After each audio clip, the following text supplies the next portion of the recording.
बिस्मिल्लाहिर्रहमानिर्रहीम। अस्सलाम वालेकुम। आज हम ऊब के सेशन में एक नया टॉपिक डिस्कस करने जा रहे हैं। ये टॉपिक आपने पहले में भी सुना हो, में भी ना भी सुना हो, लेकिन काफ़ी इंटरेस्टिंग टॉपिक है। और जब आप एडवांस लेवल की सी प्लस प्लस की प्रोग्रामिंग करते हैं तो उसमें इनको बहुत ज़्यादा इस्तेमाल किया जाता है। और अगर आप भी एक प्रोफेशनल लेवल के डेवलपर हैं तो आपको भी इनकरेज किया जाएगा कि आप इस चीज़ को ज़्यादा से ज़्यादा इस्तेमाल करें। यानी कि जो चीज़ें इसके अंदर एग्जिस्ट करती हैं उनको पहले तो हमें अंडरस्टैंड करना होता है और फिर हमें उन्हें प्रैक्टिकली इस्तेमाल करना है। तो सबसे पहले तो हमें ये पता हो कि ये चीज़ क्या है और ये किन किन चीज़ों का अल्टरनेटिव है। इनकी कौन सी ऐसी चीज़ें हैं जो हम ऑलरेडी यूज़ कर रहे होते हैं, लेकिन उनको फिर मैनेज करना थोड़ा सा इशू होता है या वो चैलेंजिंग होती हैं। तो हम उन चीज़ों को अवॉइड करने के लिए कि वो चीज़ें जो हमें चैलेंज देती हैं उनको हम किसी तरीके से सिंप्लीफाई कर लें। तो वो सिंप्लीफाई करने के लिए हमारे पास जो सी प्लस प्लस के अंदर एक सेट ऑफ लाइब्रेरीज अवेलेबल हैं। These are known as standard template library. ठीक है, ये कोई एक लाइब्रेरी नहीं है, it is a combination of different libraries. ठीक है, लेकिन इसको एक इन जितनी भी सेट ऑफ लाइब्रेरीज हैं इनको एक खास किस्म का नाम दिया गया है और वो नाम है स्टैंडर्ड टेम्पलेट लाइब्रेरी, जिसको नॉर्मली हम एसटीएल बोलते हैं। STL, standard template library. अच्छा, अब इसमें सबसे पहले तो हम इसका नाम थोड़ा सा समझने की कोशिश करते हैं। अब इसमें तीन वर्ड्स हैं, स्टैंडर्ड टेम्पलेट और लाइब्रेरी। लाइब्रेरी से तो हमें बात समझ आती है कि लाइब्रेरी ऐसी चीज़ को कहते हैं जहाँ मुख्तलिफ चीज़ों की कलेक्शन। तो इसका मतलब है कि ये जो लाइब्रेरी है स्टैंडर्ड टेम्पलेट लाइब्रेरी, इसमें मुख्तलिफ चीज़ों की कलेक्शन होगी। वो कौन सी चीज़ें होगी वो अभी थोड़ी देर में हम देखते हैं। पहले तो हमें ये आइडिया होगा कि लाइब्रेरी का मतलब क्या है, कि डिफरेंट जिसमें मुख्तलिफ चीज़ों की कलेक्शन। नेक्स्ट ये कि जो टेम्पलेट्स हैं, आप लोगों ने टेम्पलेट्स का नाम सुना होगा और पढ़ी भी होंगी। और सर उस्मान आपको मज़ीद उस पर ब्रीफ भी करेंगे और ज़्यादा डेप्थ में बताएंगे भी कि टेम्पलेट्स को कैसे इस्तेमाल करते हैं। तो नॉर्मली हल्का सा मैं आइडिया दे देता हूँ कि टेम्पलेट्स जो होती हैं नॉर्मली वो इस्तेमाल इसलिए होती हैं कि जब हम कोई भी फंक्शन या कोई भी एक क्लास किसी खास पर्टिकुलर डेटा में डेटा डेटा टाइप के लिए उसको डिफाइन करते हैं, तो वो सिर्फ उसी डिफाइंड स्पेसिफिक डेटा टाइप के लिए काम करती है। मसलन आपने एक फंक्शन बनाया, वो लेट्स से सम का एक फंक्शन है, तो सम का फंक्शन आपने क्रिएट किया और उसमें डाटा में जो आपने आर्ग्यूमेंट्स पास करने थे वो आपने इंटीजर टाइप के रख दिए। तो अब वो जो फंक्शन है वो सिर्फ इंटीजर टाइप के वैल्यूज को ही सम कर सकता है। वो फ्लोट वैल्यूज या डबल वैल्यूज या अगर शॉर्ट की वैल्यूज हैं तो उनको प्रॉपरली नहीं एडिशन उनकी परफॉर्म कर सकता।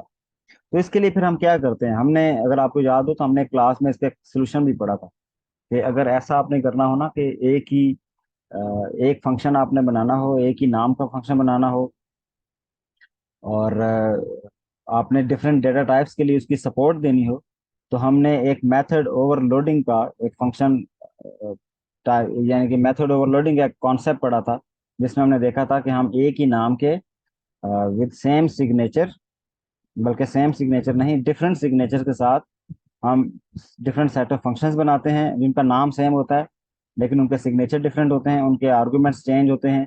मीन किसी की डेटा टाइप चेंज होती है, किसी में नंबर ऑफ आर्गुमेंट्स चेंज होते हैं। ये हमने पढ़ा था। ठीक है, तो ये एक सोल्यूशन अवेलेबल है कि अगर आपने एक सम का फंक्शन बनाना है और आप इंटीजर को भी सपोर्ट करना चाहते हैं, फ्लोट को भी करना चाहते हैं, डबल को भी करना चाहते हैं, तो आप डिफरेंट सेट ऑफ फंक्शंस बना लें। और वो जो कॉन्सेप्ट होता है वो हम मेथड ओवर लोडिंग उसको कहते हैं। अच्छा, वो कॉन्सेप्ट अपनी जगह ठीक है, उसके फायदे हैं, ठीक है, गुड है, लेकिन उसका एक नुकसान ये है कि आपको फंक्शन ज्यादा बनाने पड़ते हैं। ठीक है ना, आपको फंक्शन ज्यादा बनाने पड़ेंगे और इसमें गलती के चांसेस भी ज्यादा होते हैं क्योंकि अगर आप एक ही फंक्शन बार बार डिफाइन कर रहे हैं तो आपको अंदर चेंजेस भी करनी होंगी, क्योंकि अंदर जो बॉडी है उसमें थोड़ी बहुत चीजें चेंज करनी पड़ती हैं। लेकिन अगर आप नहीं कर रहे तो डिफरेंट डेटा टाइप्स के साथ उसको इशू आ सकता है। या एटलीस्ट अगर इशू ना भी है तो आपको एक्स्ट्रा एफर्ट करनी पड़ेगी कि आपको एक ही फंक्शन बार बार डिफाइन करना पड़े। ठीक है ना, तो आपको लेट्स से जिस तरह हमने क्लास में देखा था कि हमें एक ही फंक्शन को 6-7 दफा हमने बनाया था, तो ये कोई अच्छी अप्रोच नहीं है। नहीं कि ठीक है वो वैलिड है, वो कभी कभी हमें करना पड़ता है क्योंकि समटाइम हमें ज़रूरत पड़ती है, जिस तरह मेथड ओवरलोडिंग को हमने देखा था कि जो कंस्ट्रक्टर है, जब हम कंस्ट्रक्टर एक ही नाम का डिफरेंट कंस्ट्रक्टर्स बनाते हैं तो वहाँ हमें करनी पड़ती है, वहाँ तो मजबूरी है। लेकिन जहाँ मजबूरी नहीं है तो वहाँ हम इस चीज़ से बेटर सोल्यूशन भी एक अवेलेबल है जो कि हम यूज़ कर सकते हैं, वो टेम्पलेट्स का है। तो हम टेम्पलेट्स को यूज़ करके बिल्कुल क्या कर सकते हैं कि टेम्पलेट्स को यूज़ करते हुए हम एक फंक्शन डिफाइन करते होते हैं नॉर्मली, और फिर हम उस ए फंक्शन से अपनी सारी डेटा में सारी हर तरह की डेटा टाइप के लिए काम ले सकते हैं। यानी कि फंक्शन की डेफिनेशन, फंक्शन का जो कोड है वो एक दफा लिखा जाएगा, सिंगल टाइम लिखा जाएगा, लेकिन जो उसका इस्तेमाल है वो हर तरह की डेटा टाइप के लिए किया जा सकता है। तो ये बेटर एक सोल्यूशन है। अच्छा, अब ये सारी स्टोरी मैंने इसलिए सुनाई है कि ये जो टेम्पलेट्स में हम अपने लिए सोल्यूशन ढूंढते हैं तो ये जो स्टैंडर्ड टेम्पलेट लाइब्रेरी है इसके अंदर भी बाय डिफॉल्ट टेम्पलेट्स अप्लाई हुई ऑलरेडी, हमें करनी नहीं पड़ेगी। हमें जस्ट ये अंडरस्टैंड करना है कि अच्छा इसके अंदर टेम्पलेट्स पहले से अप्लाई हैं, और हम इस लाइब्रेरी के अंदर जो जो चीजें एग्जिस्ट करती होंगी उन्हें डिफरेंट डेटा टाइप्स के लिए इस्तेमाल कर सकते हैं। ठीक है, ये याद रखिए, जब आप ऊप में टेम्पलेट्स को स्टडी करते हैं तो आप उस एस्पेक्ट से पढ़ते हैं कि हमें अगर किसी चीज के ऊपर टेम्पलेट्स को अप्लाई करना हो तो कैसे करें, यानी कि एक टेम्पलेट्स वाला कोड कैसे लिखें। ठीक है, लेकिन मैं ये बता रहा हूँ कि ये जो STL है, स्टैंडर्ड टेम्पलेट लाइब्रेरी, इसके अंदर टेम्पलेट्स पहले से अप्लाई हुई हैं, पहले से किसी ने ये हमारे लिए काम कर दिया हुआ है। हमें जस्ट ये समझना है और देखना है और यूज करना है कि जो ऑलरेडी चीजें टेम्पलेट्स वाली अवेलेबल हैं हम उन्हें यूज कैसे करें। ठीक है, तो आज का जो हमारा सेशन है वो टोटली इसके अराउंड है कि हम ये चीजें यूज कैसे करें। तो इसके बारे में थोड़ा डिस्कस कर लेते हैं। देखें जी, जो टेम्पलेट लाइब्रेरी है ना, इसके यहाँ अगर आप डेफिनेशन देखें तो STL is a collection of algorithms, data structures and other components that can be used to simplify development of C++ program। तो ये एक छोटी सी सिंपल सी डेफिनेशन है जो हमें बता रही है कि आप क्या कर सकते हैं कि या वो है जो हमें गाइड कर रही है कि जो STL है ना आपकी, ये असल में कलेक्शन है, किन चीज़ों की कलेक्शन है। अब उसने तीन चार चीज़ों का जिक्र किया, वो हम आगे भी उसमें बताऊंगा कि कौन सी तीन चार चीज़ें, जहाँ उसने मोटी मोटी बताई कि it is a collection of algorithms. और एल्गोरिदम क्या है, एक सेट ऑफ ऑपरेशंस हैं कि किसी भी तरह के किसी डेटा पर किसी की तरह की कुछ एल्गोरिदम्स जो अप्लाई की जा सकती हैं, वो उसकी कलेक्शन है एल्गोरिदम्स की। इसी तरह डेटा स्ट्रक्चर्स हैं, कि डेटा स्ट्रक्चर क्या होते हैं कि जिसमें हम डेटा स्टोर करते हैं। जिस तरह हमने अरे को पढ़ा हुआ है, तो जो अरे है, अरे is actually good data structure. ठीक है, और इसके अलावा और भी बहुत सारे होते हैं जो ऑलरेडी इसके अंदर अवेलेबल है। इसका मतलब ये जो STL है इसके अंदर बहुत सारे डेटा स्ट्रक्चर्स भी अवेलेबल है, और जी बिल्ट इन अवेलेबल मींस इनको हमें क्रिएट नहीं करना पड़ता। और इंटरेस्टिंग बात क्या है कि आपका जो अगला कोर्स है, जो इंशाल्लाह ये कोर्स के बाद जब आप डेटा स्ट्रक्चर का कोर्स पढ़ेंगे तो उसमें आप इन डेटा स्ट्रक्चर को बड़ी डेप्थ में और डिटेल में स्टडी करेंगे कि ये काम कैसे करते हैं, और इनको क्रिएट करना हो तो कैसे क्रिएट करेंगे। लेकिन आज हम उनकी डेप्थ में नहीं जाएंगे, हम ये देखेंगे कि अच्छा डिफरेंट डेटा स्ट्रक्चर हैं, वो काम कैसे करते हैं, मीन्स उनको अगर यूज करना हो तो कैसे करते हैं। सिर्फ ये छोटी मोटी कुछ चंद चीजें हम देखेंगे, और इसके अलावा कुछ और कंपोनेंट्स भी होते हैं जो आगे मैं आपको बताऊंगा। ठीक है, तो बेसिकली हमारा जो ज्यादातर आज के सेशन का फोकस होगा वो चंद डेटा स्ट्रक्चर पर होगा और उससे रिलेटेड कुछ एल्गोरिदम्स पर होगा। तो ये हमें पता होना चाहिए कि STL एक्चुअली क्या है। तो जहाँ बहुत सारी डिटेल उसमें दी है, तो अगर देखा जाए ना तो जो आपकी STL है ना, इसके टोटल चार कंपोनेंट्स। पहला कंपोनेंट ये है कि इसके अंदर एल्गोरिदम्स होती हैं। ठीक है, बहुत सारी कलेक्शन ऑफ एल्गोरिदम्स होती हैं जो मैं अभी आपको थोड़ी देर में दिखाऊंगा कि कौन कौन सी हैं। उसमें से तीन चार कुछ हम यूज भी करके देखेंगे। इसी तरह कुछ कंटेनर्स होते हैं। ये जो अभी मैंने थोड़ी देर पहले आपको डेटा स्ट्रक्चर्स बताए थे, तो बेसिकली वो जो डेटा स्ट्रक्चर्स हैं उनको टेक्निकली हम जब STL की डोमेन में आएंगे तो उसको हम कंटेनर्स बोलेंगे। कंटेनर्स असल में क्या होते हैं, कंटेनर ऐसी चीज को कहते हैं जो किसी और चीज को अपने अंदर कंटेन करता है। तो अगर हम देखें तो अरे जो होती है वो असल में एक ऐसी चीज है जो डाटा को अपने अंदर कंटेन करती है, तो इसलिए अरे इज नोन एज कंटेनर्स। इसके अलावा और भी कंटेनर्स। फिर कुछ फंक्टर्स होते हैं, तो ये फंक्शंस नहीं है, ये फंक्टर्स हैं।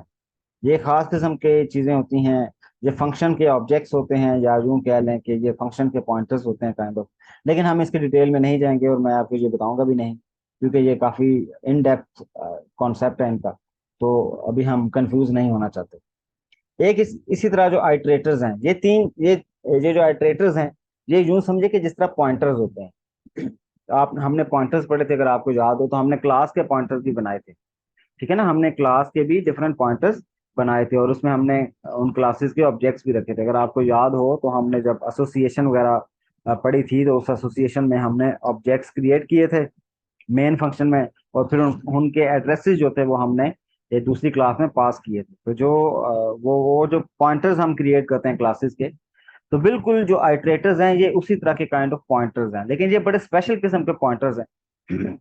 ये सिर्फ काम करते हैं एसटीएल के साथ, कि यहाँ जो एसटीएल होगा, यानी कि ये जो चार चीजें हैं, ठीक है ना, ये जो एसटीएल है ये सिर्फ इन ऊपर वाली तीन चीजों के साथ काम करता है। ये हमारी जो डिफरेंट बनाई हुई मजीद क्लासेस हैं, जो जो हम अपनी क्लासेस बनाते हैं, जिन्हें हम कस्टम क्लासेस कहते हैं, ये उनके साथ काम नहीं करती।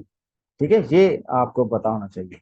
लेकिन ये आइटरेटर्स हैं, इनको भी अभी थोड़ी देर में हम देखेंगे। बाकी ये ट्यूटोरियल अगर आप देखना चाहें तो इसमें काफी सारी डिटेल इसने दी हुई है कि कौन कौन से होते हैं। मसलन यहाँ इसने दिया हुआ कि अगर आपने जो एल्गोरिदम्स हैं, सॉर्टिंग की एल्गोरिदम कुछ होती हैं, कुछ सर्चिंग की एल्गोरिदम होती हैं, कुछ इसके अलावा कुछ और भी एल्गोरिदम होती हैं, पार्टीशन ऑपरेशन होते हैं, कुछ न्यूमेरिकल वैल्यू से रिलेटेड होते हैं। ये बहुत सारी एल्गोरिदम है जो कि एडवांस लेवल की भी हैं।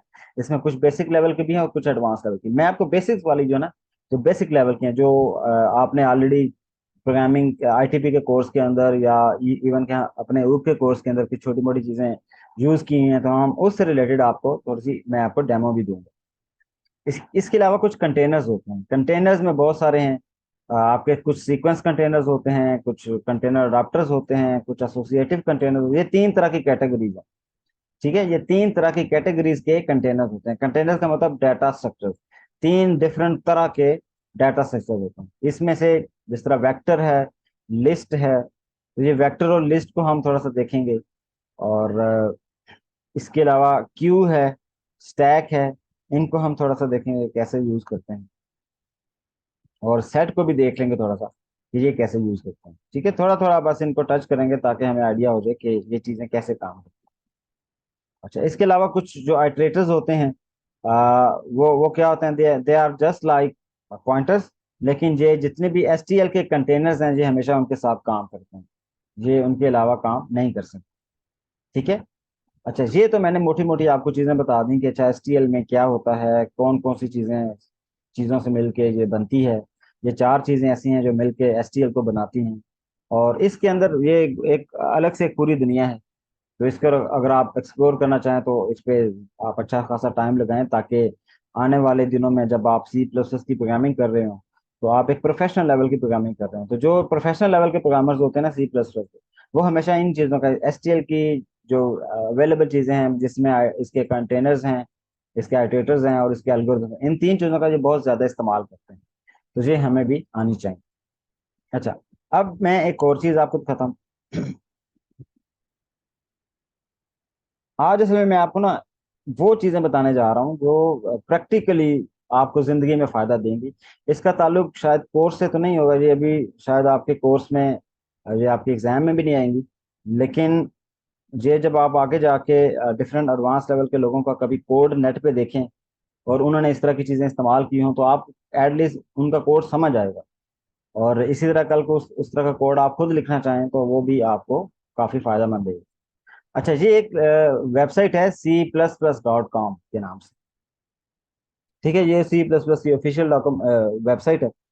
तो यहाँ इन्होंने बहुत सारी डिटेल दी हुई होती है। तो जहाँ रेफरेंसेस में मैं गया था, और जहाँ उसने बताया कि अच्छा बहुत सारी लाइब्रेरीज अवेलेबल। अब ये देखें, ये सी लैंग्वेज की जो बिल्ट इन लाइब्रेरीज हैं, जो ऑलरेडी बनी हुई पड़ी हैं, ये उनके नाम गिवन है, उनकी थोड़ी थोड़ी डिस्क्रिप्शन भी गिवन है। जिस तरह अगर आपने टाइम डॉट एच कभी यूज किए हो, जिस तरह ये सी मैथ आपने मैथ डॉट एच यूज किए हो, तो इसका एक और नाम भी है सी मैथ, और this is C numeric library. इसी तरह आपने पढ़ी होगी, स्ट्रिंग के नाम से भी है, स्ट्रिंग डॉट एच भी है, और सी स्ट्रिंग भी इसको कहते हैं। टाइम की लाइब्रेरी भी है, टाइम डॉट एच या सी टाइम। तो जो लाइब्रेरीज डॉट एच के साथ हम लिखते हैं वो नॉर्मली सी लैंग्वेज की होती हैं, और या तो हम उन्हें डॉट एच के साथ लिखते हैं या उनके स्टार्ट में हम सी लिखते हैं, ताकि पता चले ये सी लैंग्वेज की। इसके अलावा कुछ और नीचे जाके मैं दिखाता हूँ कि कुछ और भी लाइब्रेरीज हैं, जिसमें बहुत सारी लाइब्रेरीज हैं। अभी उन सब की डिटेल में तो हम नहीं जाएंगे। ये जस्ट मैं इसलिए बता रहा हूँ ताकि आपको पता हो कि सी प्लस प्लस को जब हम सीखने जाते हैं तो फिर हमें कौन कौन सी चीजें पता होनी चाहिए। अब इसी तरह जो एल्गोरिदम के नाम से है, ये एल्गोरिदम के नाम से बड़ी इंपॉर्टेंट है, इसके सामने बाकायदा लिखा हुआ है कि STL टेम्पलेट लाइब्रेरी एल्गोरिदम। तो ये ऐसी लाइब्रेरी है, इसके अंदर वो एल्गोरिदम्स पड़ी हुई हैं, अवेलेबल हैं, जो बनी हुई पड़ी हैं, जिनका ताल्लुक STL के साथ है, जो हम थोड़ी देर में एक्सप्लोर भी करें। इसी तरह इसके अलावा अगर आपने एक्सेप्शंस के साथ काम करना हो, जिस तरह आप इस कोर्स में एक्सेप्शंस पढ़ेंगे, तो उसके साथ भी आप ये एक्सेप्शन वाली लाइब्रेरी वगैरह यूज कर रहे होंगे। इसी तरह कि मेमोरी के साथ अगर आपने प्ले करना हो तो आप ये यूज कर लेते हैं। और बहुत सारी हैं, जिस तरह स्ट्रिंग अक्सर हमने यूज की है कि स्ट्रिंग सी लाइब्रेरी, ये अगर आपने गौर किया हो तो ऊपर एक सी स्ट्रिंग के नाम से लिखी और एक ये सिंपल स्ट्रिंग है जिसके साथ ना डॉट एच लिखा हुआ है और ना सी लिखा हुआ है। तो ये आपको डिफरेंस पता होना चाहिए, जिसके साथ सी लिखा होगा वो सी लैंग्वेज की लाइब्रेरी होगी, और जिसके साथ नहीं लिखा होगा ये सी प्लस प्लस की होगी। हमने हमेशा सी प्लस प्लस की चीजों को पहले इंकरेज करना है और इन्हें इस्तेमाल करना है। ठीक हो गया।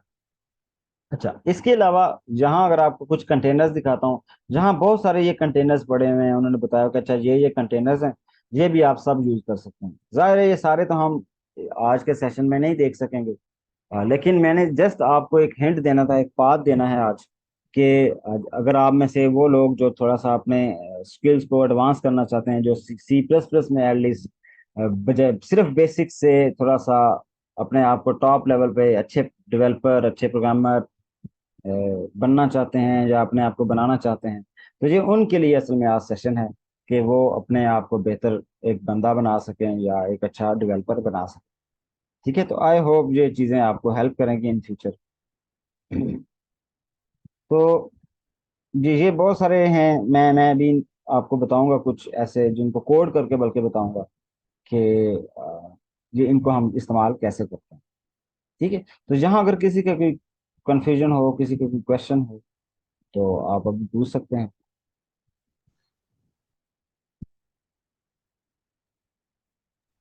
सर एक दफा गो थ्रू करा दें दोबारा, वो मतलब ऊपर ऊपर से बता। ऊपर ऊपर से क्या बताएं।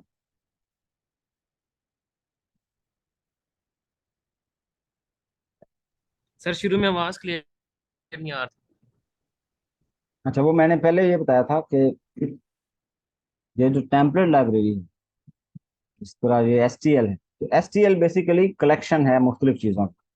ठीक है, ये चार तरह की चीज़ों की कलेक्शन है, और इसमें जो चार तरह की चीज़ें हैं ना, इटसेल्फ हर एक के अंदर ये जो चार चीज़ें जहाँ मेंशन इन्होंने की हैं, यूं कह लें कि STL चार चीज़ों से मिलकर बन रही है। तो it is basically a collection of algorithms, containers, functors and iterators. ये चार चीज़ों से मिलकर बन रही है, और ये जो चारों चीजें हैं हर एक के अंदर इटसेल्फ मजीद कलेक्शन है। मसलन जो आपके एल्गोरिदम्स है, इन एल्गोरिदम्स के अंदर एक कलेक्शन ऑफ एल्गोरिदम्स है, बहुत सारी मजीद इसमें एल्गोरिदम पड़ी हैं। इस तरह कंटेनर्स हैं, तो कंटेनर्स के अंदर फिर से एक आपकी वो पड़ी हुई हैं, कलेक्शन ऑफ कंटेनर्स पड़े हैं। फंक्टर्स हैं, तो फंक्टर्स के अंदर कलेक्शन ऑफ फंक्शन ऑब्जेक्ट्स पड़े हैं। इस तरह आइट्रेटर्स हैं, तो इसके अंदर भी कलेक्शन ऑफ डिफरेंट आइट्रेटर्स पड़े हैं। तो बेसिकली जो STL है वो एक ऐसी लाइब्रेरी है जिसके अंदर चार तरह की कलेक्शंस पड़ी हैं, और उनमें से हर एक कलेक्शन के अंदर मुख्तलिफ कलेक्शंस, बहुत सारी और चीज़ें पड़ी हैं, जो कि हमें सपोर्ट करता है कि जब आप एडवांस लेवल की कोडिंग करना चाहें, एडवांस लेवल के ऑपरेशंस परफॉर्म करना चाहें, तो बजाय इसके कि आप अपनी एल्गोरिदम्स लिखें, अपने डेटा स्ट्रक्चर्स लिखें, अपने पॉइंटर्स बनाएं, उससे बेहतर यह है कि आप इन चीज़ों का इस्तेमाल करें।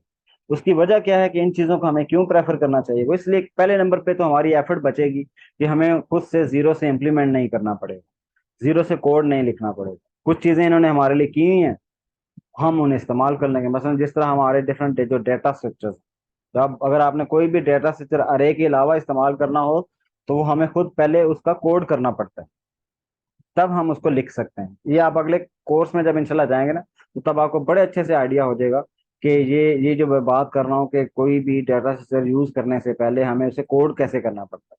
तो वो जब आप उस कोर्स में जाएंगे तो आपको ज्यादा अच्छा आइडिया हो जाएगा कि मैं इस बात का क्या मतलब है। लेकिन मैं ये क्या कह रहा हूँ कि अभी इस फॉर टाइम बिंग हम क्या कर रहे हैं कि हम कहते हैं कि अच्छा हमारे लिए डिफरेंट डेटा स्ट्रक्चर बनाकर रखे हुए हैं किसी, ठीक है, वो हमें खुद कोड नहीं करने पड़ रहे, हमें जस्ट उनको इस्तेमाल करना है अपने किसी भी प्रॉब्लम को सॉल्व करने के लिए।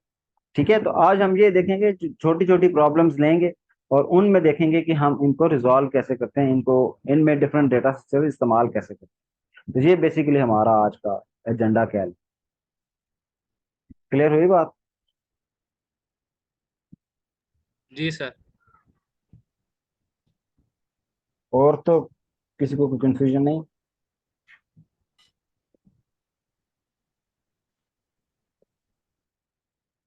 अच्छा चलें। अच्छा, अब हम आगे जरा मूव करते हैं।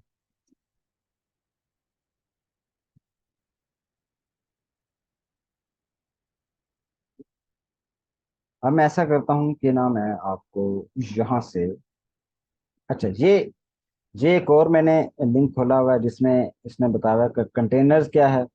कंटेनर, तो कंटेनर क्या होता है? Container is a holder object that stores a collection of other objects या एलिमेंट्स। इसके अंदर बहुत सारे कंटेनर, ऐसी चीज को कहते हैं जो डिफरेंट ऑब्जेक्ट्स को या डिफरेंट कलेक्शन ऑफ आइटम्स को अपने अंदर सेव रखता है। और जहाँ इसने बताया हुआ है कि कंटेनर्स के असल में ये रेप्लिकेट स्ट्रक्चर्स होते हैं, very commonly use in programming. जिस तरह डायनामिक अरे है, वेक्टर है, क्यू है, स्टैक है, हीप है, लिंक लिस्ट होती है, ट्री के नाम से होती हैं, एसोसिएटिव अरेज वगैरह होती हैं, इनको मैप कहते हैं। तो ये डिफरेंट हमारे डेटा सेट। इसी तरह स्टैक क्यू जो है, इनके बारे में कहा जाता है कि ये कंटेनर अडाप्टर्स हैं। और कुछ और हैं जो सिक्वेंशियल आपके, ये इसने अब लिस्ट भी बताई हुई है कि ये जो आपकी कंटेनर क्लास के टेम्पलेट्स हैं, अब ये ऑलरेडी ये क्लासेस बनी हुई हैं। जस्ट ये जो आपको नाम नजर आ रहे हैं ना, ये वाले जो क्लिकेबल नेम्स हैं, they are actually different classes. ठीक है, पहले से बनी हुई क्लासेस हैं। हमें जस्ट इनको यूज करना सीखना है कि अरे के नाम से होती है, वेक्टर के नाम से है, डी क्यू के नाम से है, forward list, list, stack queue, priority queue, set, multi set, map, ये बहुत सारी हैं। ठीक है, और इनके अपने अपने जो फायदे भी हैं। तो ये हम, ये जो कुछ फायदे जो है ना, वो असल में आज एक्सप्लोर करने जा रहे हैं। अच्छा, अभी मैं आपको एक चीज ये बताता हूँ कि जिस तरह ये अरे की एक क्लास है, ये नॉर्मल जो बिल्कुल अरे की वैसे ही क्लास है जैसे हम नॉर्मल अरे एक क्रिएट करते हैं। मैं आज इसकी आपको प्रैक्टिस तो नहीं करवाऊंगा क्योंकि ये बहुत कम इस्तेमाल की जाती है। मैं आपको स्टार्ट करवाऊंगा, जो हमारा डेमो भी होगा, वो डेमो मैं स्टार्ट करूंगा वेक्टर से। क्योंकि ये वेक्टर क्या है, वेक्टर के बारे में यहाँ इसने एक चीज लिखी है कि इट इज अ डायनामिक अरे। हमने अरे पढ़ी हुई है, अरे के बारे में हमने ये सीखा हुआ है कि जो अरे होती है उसमें जो उसका जो साइज होता है वो हम एक दफा मेंशन कर देते हैं, और जब प्रोग्राम एग्जीक्यूट होना स्टार्ट होता है तो फिर अरे का साइज चेंज नहीं होता। अगर अरे का साइज चेंज करने की जरूरत भी पेश आए तो फिर हमें प्रोग्राम को बंद करना होता है, रोकना होता है, कोड में जाके चेंज करना होता है, और फिर हम दोबारा उसको एग्जीक्यूट करते हैं और फिर साइज चेंज हो जाता है। इसका ये मतलब हुआ कि अरे का जो साइज है वो प्रोग्राम की एग्जीक्यूशन के दौरान, जिसे हम रन टाइम कहते हैं, रन टाइम पे चेंज नहीं हो सकता। वो हमेशा ऑफ हालत में, प्रोग्राम जब बंद हुआ होगा उस टाइम चेंज कर सकते हैं। लेकिन सम टाइम हमें जरूरत पड़ती है कि भाई प्रोग्राम तो चल रहा है और हम इसे बंद नहीं करना चाहते क्योंकि हमारा डेटा ऑलरेडी उसमें सेव है। क्योंकि हमें पता है अगर हम प्रोग्राम बंद करेंगे तो हमारा तो डेटा लूज हो जाएगा, हम तो सारा डेटा लूज कर जाएंगे, तो डेटा तो हमारा खत्म हो जाएगा। तो फिर हमें सारा डेटा दोबारा एंटर करना पड़ेगा, तो ये एक मसला है। तो फिर इसका सोल्यूशन क्या है? तो सोल्यूशन उसका ये है कि हम ये कहते हैं कोई ऐसा डेटा स्ट्रक्चर इस्तेमाल कर लें जो हमें ये हेल्प करे कि आप प्रोग्राम आपका चल रहा हो, उसके दौरान अगर आपने कुछ चीजें ऐड करनी हो या डिलीट करनी हो, आप कर सकें, लेकिन डेटा को लूज किए बगैर। मसलन मैंने सबसे पहले एक साइज डिफाइन किया था 10, अब मुझे अचानक जरूरत पड़ गई 11वें एलिमेंट। अब साइज तो 10 है, तो 11वां एलिमेंट कैसे ऐड करेंगे?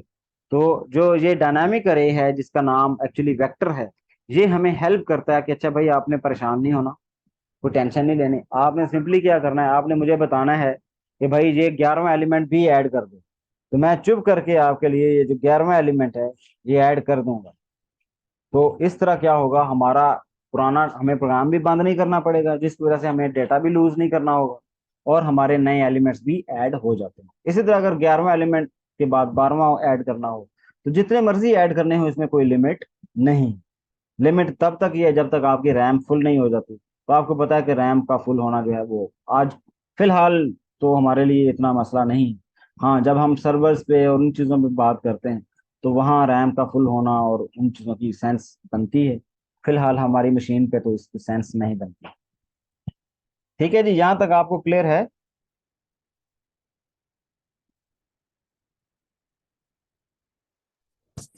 जी सर।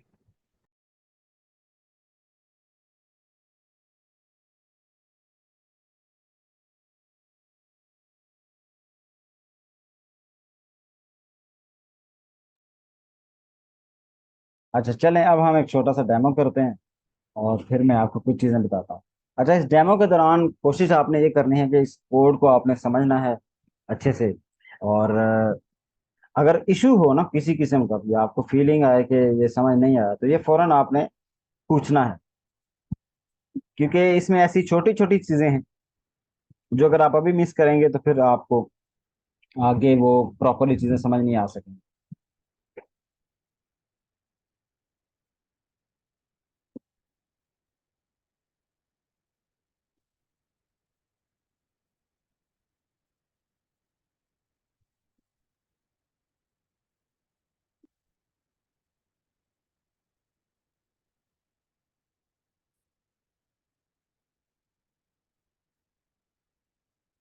अच्छा जी।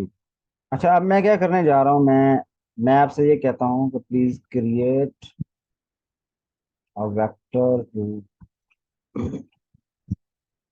Store set of elements.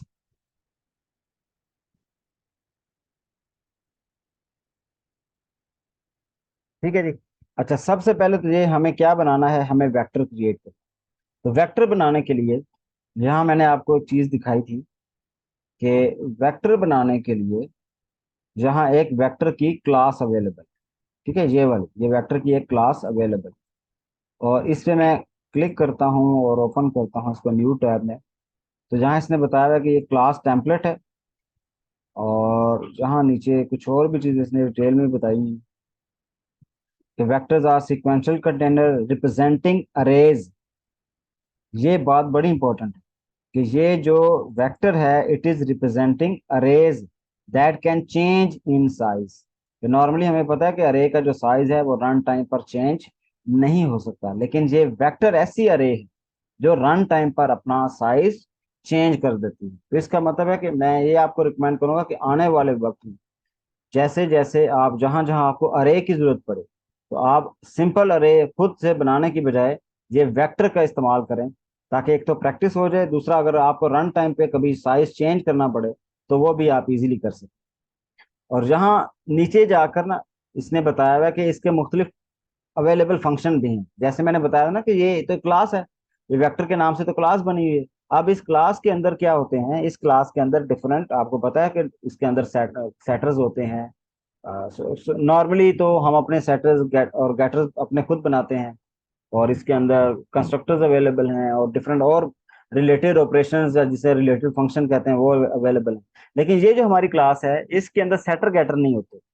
इसके अंदर कंस्ट्रक्टर्स अवेलेबल हैं, जिस तरह ये दो इसने बताया कि एक कंस्ट्रक्टर अवेलेबल है, एक डिस्ट्रक्टर अवेलेबल है। ठीक है, डिस्ट्रक्टर मैंने आपको बताया था कि ये डायनामिक मेमोरी के साथ जब हम प्ले करते हैं तो उस टाइम इसके बहुत ज्यादा जरूरत है। तो ये जो वेक्टर है ये behind the scene dynamic memory का बहुत ज्यादा इस्तेमाल करता है, बेदरेग इस्तेमाल करता है। यानी कि यूं कह लें कि डायनामिक मेमोरी के बगैर जो वेक्टर है ये एग्जिस्ट ही नहीं कर सकता। तो चूंकि इसका ताल्लुक डायनामिक मेमोरी से होता है तो ये अपने साथ एक डिस्ट्रक्टर भी इसने इंप्लीमेंट करके रखा हो।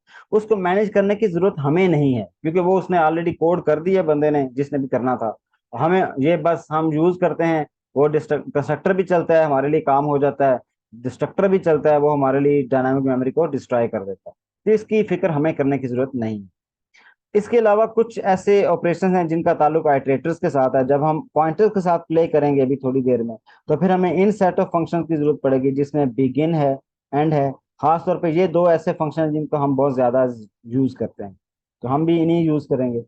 इसी तरह और फंक्शन है, जिस तरह साइज चेक करना हो कि आपके साइज कितना है, मैक्सिमम साइज कितना है, रीसाइज कर सकते हैं हम कि आपकी अरे थी पहले 10 एलिमेंट्स की, अचानक आप कहते हैं अच्छा इसको मैं रीसाइज करता हूँ 20 की, कि 20 की बनाना चाहता हूँ, तो मैं इसको 20 एलिमेंट्स की अरे बना दूँ। इस तरह कैपेसिटी की भी इजाजत, फिर एम्प्टी कर सकते हैं, चेक कर सकते हैं कि आपकी जो आपका वेक्टर जो है वो एम्प्टी तो नहीं है। एम्प्टी का मतलब इसमें जीरो एलिमेंट्स तो नहीं पड़े हुए। इसी तरह अगर आपने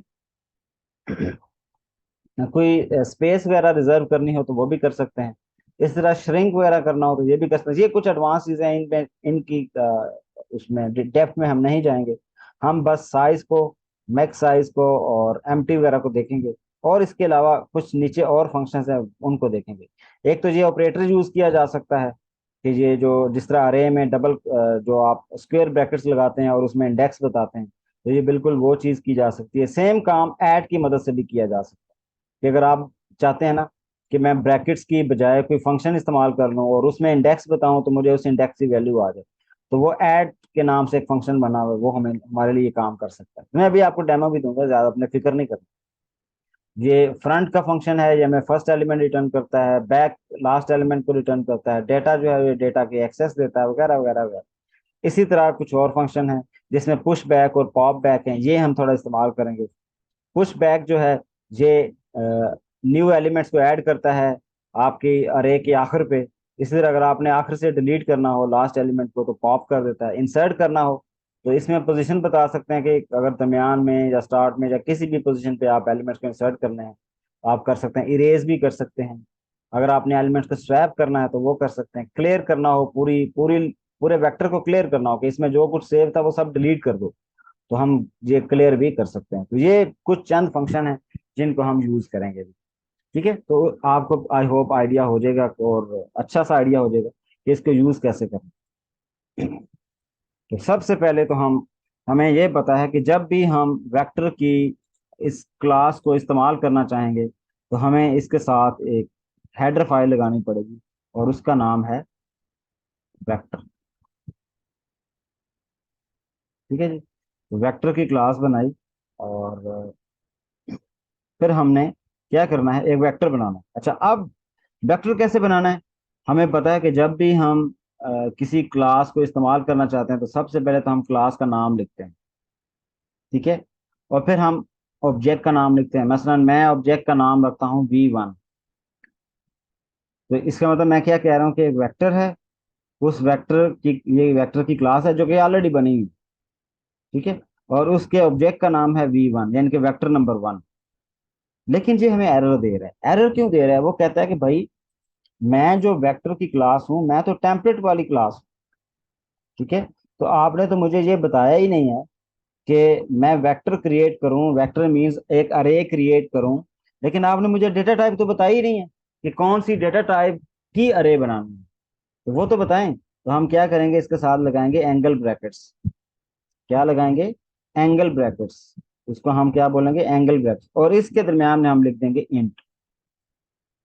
ठीक है, तो अब क्या हुआ, तो अब सिंटैक्स क्या है कि ये जो सिंटैक्स है कि आपने सबसे पहले क्या लिखा, आपने वेक्टर की क्लास लिखी, फिर आपने ये एंगल ब्रैकेट्स लगाई और एंगल ब्रैकेट्स के दरमियान में आपने क्या लिखी? डेटा टाइप लिखी। ठीक है, और उसके बाद जहां आपने ऑब्जेक्ट का नेम लिखा। ये आपका टोटल सिंटैक्स होगा। ठीक है जी, ये आपका सिंटैक्स हुआ। क्लास का नाम लिखा, वेक्टर की क्लास का नाम लिखा जो सिर्फ वेक्टर है। फिर आपने एंगल ब्रैकेट्स लिखी। ठीक है, ये इसको लेस देन ग्रेटर देन नहीं बोलना आपने, ये एंगल ब्रैकेट्स हैं। एंगल ब्रैकेट्स के अंदर आपने लिखा डेटा टाइप, और वो इंटीजर हो सकती है अगर आपने इंटीजर की अरे बनानी है। अगर आपने फ्लोट की अरे बनानी है तो मैं बिल्कुल इसी तरह इसको कॉपी करके यहाँ फ्लोट लिख दूंगा। और जाहिर है, अगेन इस चीज का आपने खास ख्याल रखना कि अगर आप दो अरेज बना रहे हैं तो उनका नाम एक जैसा नहीं होना चाहिए, नाम डिफरेंट होना चाहिए। तो अब मैंने दूसरा जो वेक्टर बनाया है इसका नाम है V2। इसी तरह मैं एक और भी वेक्टर बना सकता हूँ,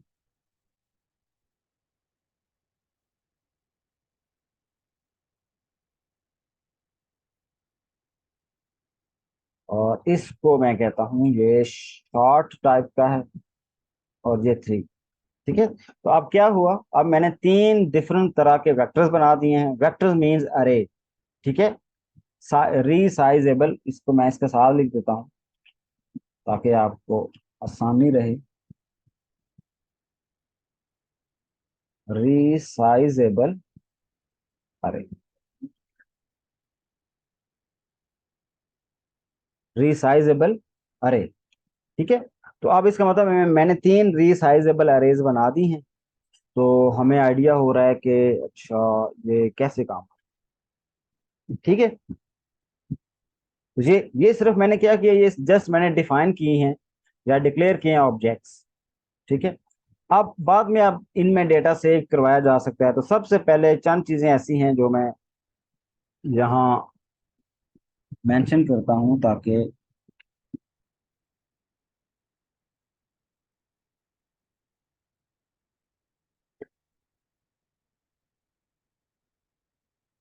चले अब मैं यहाँ कुछ चीजें लिख रहा हूँ। मैं सी आउट करना चाहता हूँ। सबसे पहले मैं इसका ना साइज देखना चाहता हूँ कि अच्छा ये जो वेक्टर मैंने अभी बनाए हैं, ये जो अरेज मैंने बनाई है, इनका साइज क्या है। तो चूंकि मैंने 3 बनाई हैं तो मैं ऐसा करूंगा, मैं 3 सेपरेट नाम लिखूंगा और मैं कहूंगा जी साइज ऑफ V1 कितना है।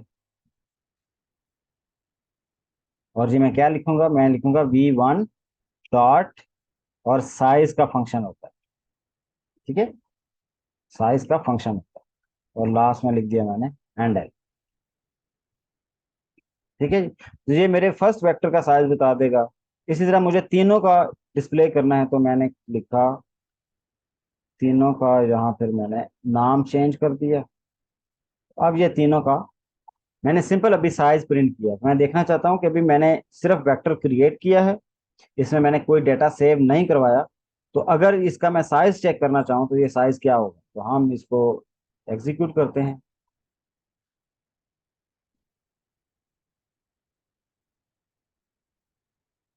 तो ये अगर आप गौर करें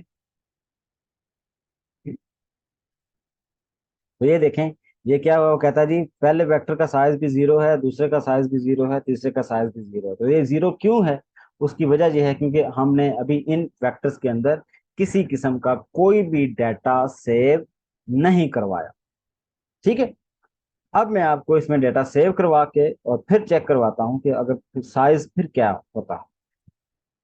ओके, अब हम यहाँ जाते हैं। मैं अब जाहिर है इसमें डेटा के ना सेव करवाने के मुख्तलिफ तरीके हैं, ठीक है। मैं उनमें से 2-3 आपको बस बताता हूँ कि इसी वेक्टर में डाटा को सेव करने का क्या कौन कौन से तरीके हैं। तो एक तरीका ये है कि ये जहाँ आपने वेक्टर डिफाइन किया है, इसी लाइन में ये कॉमा से पहले, ये सेमी कॉलन जो हमने लगाया है, इस सेमी कॉलन से पहले V1 के जो नाम आपने लिखा है, इस नाम के फौरन बाद आप करली ब्रैकेट्स लगाएं, ठीक है। ये करली ब्रैकेट्स लगाएं और इन ब्रैकेट्स के अंदर अपना डेटा लिख दें।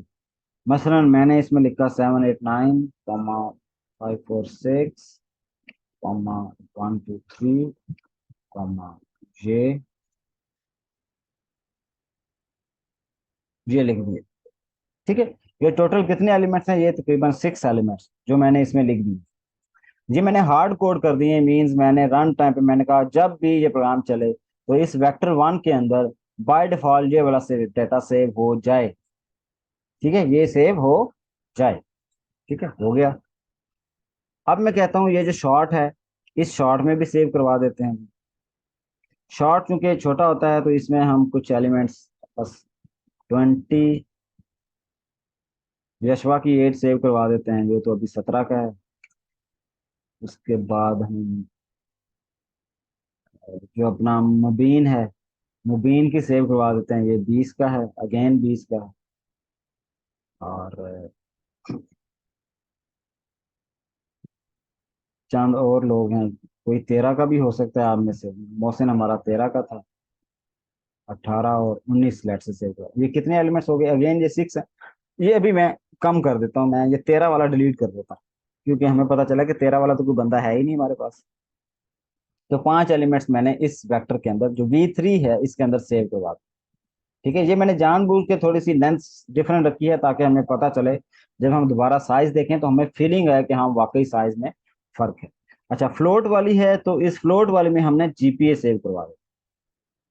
तो अब जीपीए की जब बात आती है तो आपको पता ही है कि हम सब परेशान हो जाते हैं। कि डोंट वरी, आपने टेंशन नहीं लेनी। 2.78 एक बंदे का जीपीए है, एक का जनाब 3.99 है, अस्तगफुरुल्लाह। तो एक का है 3.54, और एक है मेरे जैसा 2.5 वाला। एक है जनाब 3.2, एक है 2.3 वाला, और फिर कुछ और भी ऐड करके एक हमारा बंदा है 1.89 वाला। चल, तो अब ये मैंने कुछ डेटा इसमें सेव करवा दिया। ये याद रखिए, ये जो मैंने डेटा सेव अभी करवाया है, ये नॉर्मली जब आप प्रोफेशनल लेवल की डेवलपमेंट करते हैं तो इस तरह डेटा सेव करवाया नहीं जाता। उसकी क्या रीजन है? क्योंकि ये तो हार्ड कोड हो जाता है, ये फिक्स हो जाता है। तो हमें कभी भी फिक्स डेटा नहीं चाहिए होता। हम हमेशा डेटा किसी ऐसी जगह से रीड करते हैं जहां से रन टाइम पर मुख्तलिफ डेटा आए। ये जस्ट मैं आपको इसलिए एक्सपेरिमेंट करवा रहा हूँ कि अगर कभी टेस्टिंग करनी हो, कभी आप जिस तरह अभी आप लर्निंग करेंगे और टेस्टिंग कर रहे होंगे, तो उस दौरान अगर आप चाहते हैं कि बार बार मुझे डाटा एंटर ना करना पड़े, तो वो आप ये डाटा हार्ड कोड भी कर सकते हैं। अब ये मैंने डाटा सेव करवा दिया, ये ऑटोमेटिकली आपका डाटा सेव हो जाएगा। ठीक है, इसके अंदर ये V1 के अंदर ये पूरा डाटा सेव हो जाएगा। इस तरह V2 में ये सब कुछ सेव हो जाएगा, और V3 में ये सब कुछ सेव। अब मैं दोबारा से चेक करता हूँ कि अच्छा भाई अब बताओ आप लोगों का साइज कितना है। तो अब अगर आप गौर करेंगे तो ये आपको बताएगा कि भाई हर एलिमेंट का जो साइज है वो अब डिफरेंट हो गया। ठीक है, जो आपका वेक्टर 1 था उसके एलिमेंट 6 हैं। जो V2 था उसमें उसका साइज 7 है, इसका मतलब है कि इसमें 7 एलिमेंट सेव। और जो आपका 3 है इसमें 5 एलिमेंट सेव। इस तरह क्या हुआ, हमने एक छोटे से 3 वेक्टर्स बनाए, और उनके अंदर हमने कुछ डाटा को हार्ड कोड कर दिया, और हमने फिर उनका साइज चेक किया कि साइज कितना। ठीक है, तो इस तरह हमें पता चल गया कि अच्छा ये चीज ऐसे सेव करवाई जा सकती है, ऐसे यूज करवाई जा सकती है। तो अभी 3 चीजें आप अभी सीख चुके हैं। वो कौन सी है? नंबर 1, कि कोई भी वेक्टर बनाना हो किसी भी टाइप का, तो बनाते कैसे हैं, उसका सिंटैक्स क्या है। सिंपल, आपने वेक्टर का नाम लिखा, वेक्टर की जो क्लास है उसका नाम लिखा, फिर आपने एंगल ब्रैकेट्स लगाई। एंगल ब्रैकेट्स के अंदर वो डेटा टाइप, जिस टाइप का आपने वो अरे या वेक्टर बनाना है, वो इंट हो सकता है, वो फ्लोट हो सकता है, वो डबल हो सकता है, वो शॉर्ट हो सकता है, वो कोई भी बेसिक सी डेटा टाइप हो सकती है। हमारी एडवांस लेवल की भी हो सकती है, जो हम खुद क्लासेस बनाते हैं स्टूडेंट की, टीचर की, वो भी हो सकती है। लेकिन फिर ज़ाहिर है वो जरा कम्प्लेक्स हो जाएगा, तो उसमें अभी हम नहीं जा रहे। तो हम ये कह रहे हैं कि सिंपल इस वेक्टर को इस्तेमाल कैसे करना है। तो ये ऑब्जेक्ट बन गया। ऑब्जेक्ट के बाद हम इसमें हार्ड कोड डाटा सेव करवा सकते हैं। ठीक है, तो अब ये डाटा सेव हो सकता है। सही हो गया जी। ऐसे सेव, ये दूसरी आइटम, दूसरी चीज आपको पता चल गई। पहला आपने सिंटैक्स देख लिया कि वेक्टर, कोई भी वेक्टर बनाना कैसे। फिर आपने देखा कि इस तरह करली ब्रैकेट्स लगाने के बाद, ये याद रखिएगा कि सेमी कॉलन से पहले लगानी है। सेमी कॉलन से पहले वेक्टर के ऑब्जेक्ट के नाम के बाद आपने ब्रैकेट्स लगानी है, और सेमी कॉलन से पहले पहले इसको खत्म करना है। और इसके अंदर जो कुछ लिखेंगे वो ऑटोमेटिकली इस वेक्टर में सेव होगा। ठीक है, ये दूसरी चीज। और तीसरी चीज की, अगर आपने साइज को प्रिंट करना हो तो वो कैसे करें। ये 3 चीजें भी आप सीख चुके हैं। अब एक चौथी चीज, कि फर्ज करें आप ये चाहते हैं कि भाई ये डाटा जो इसमें सेव है ना, मैं ये भी स्क्रीन पे प्रिंट करना चाहता हूँ, तो ये कैसे करूँगा। तो उसके लिए हम कहते हैं जी प्रिंट, मैं कमांड लिखता हूँ, print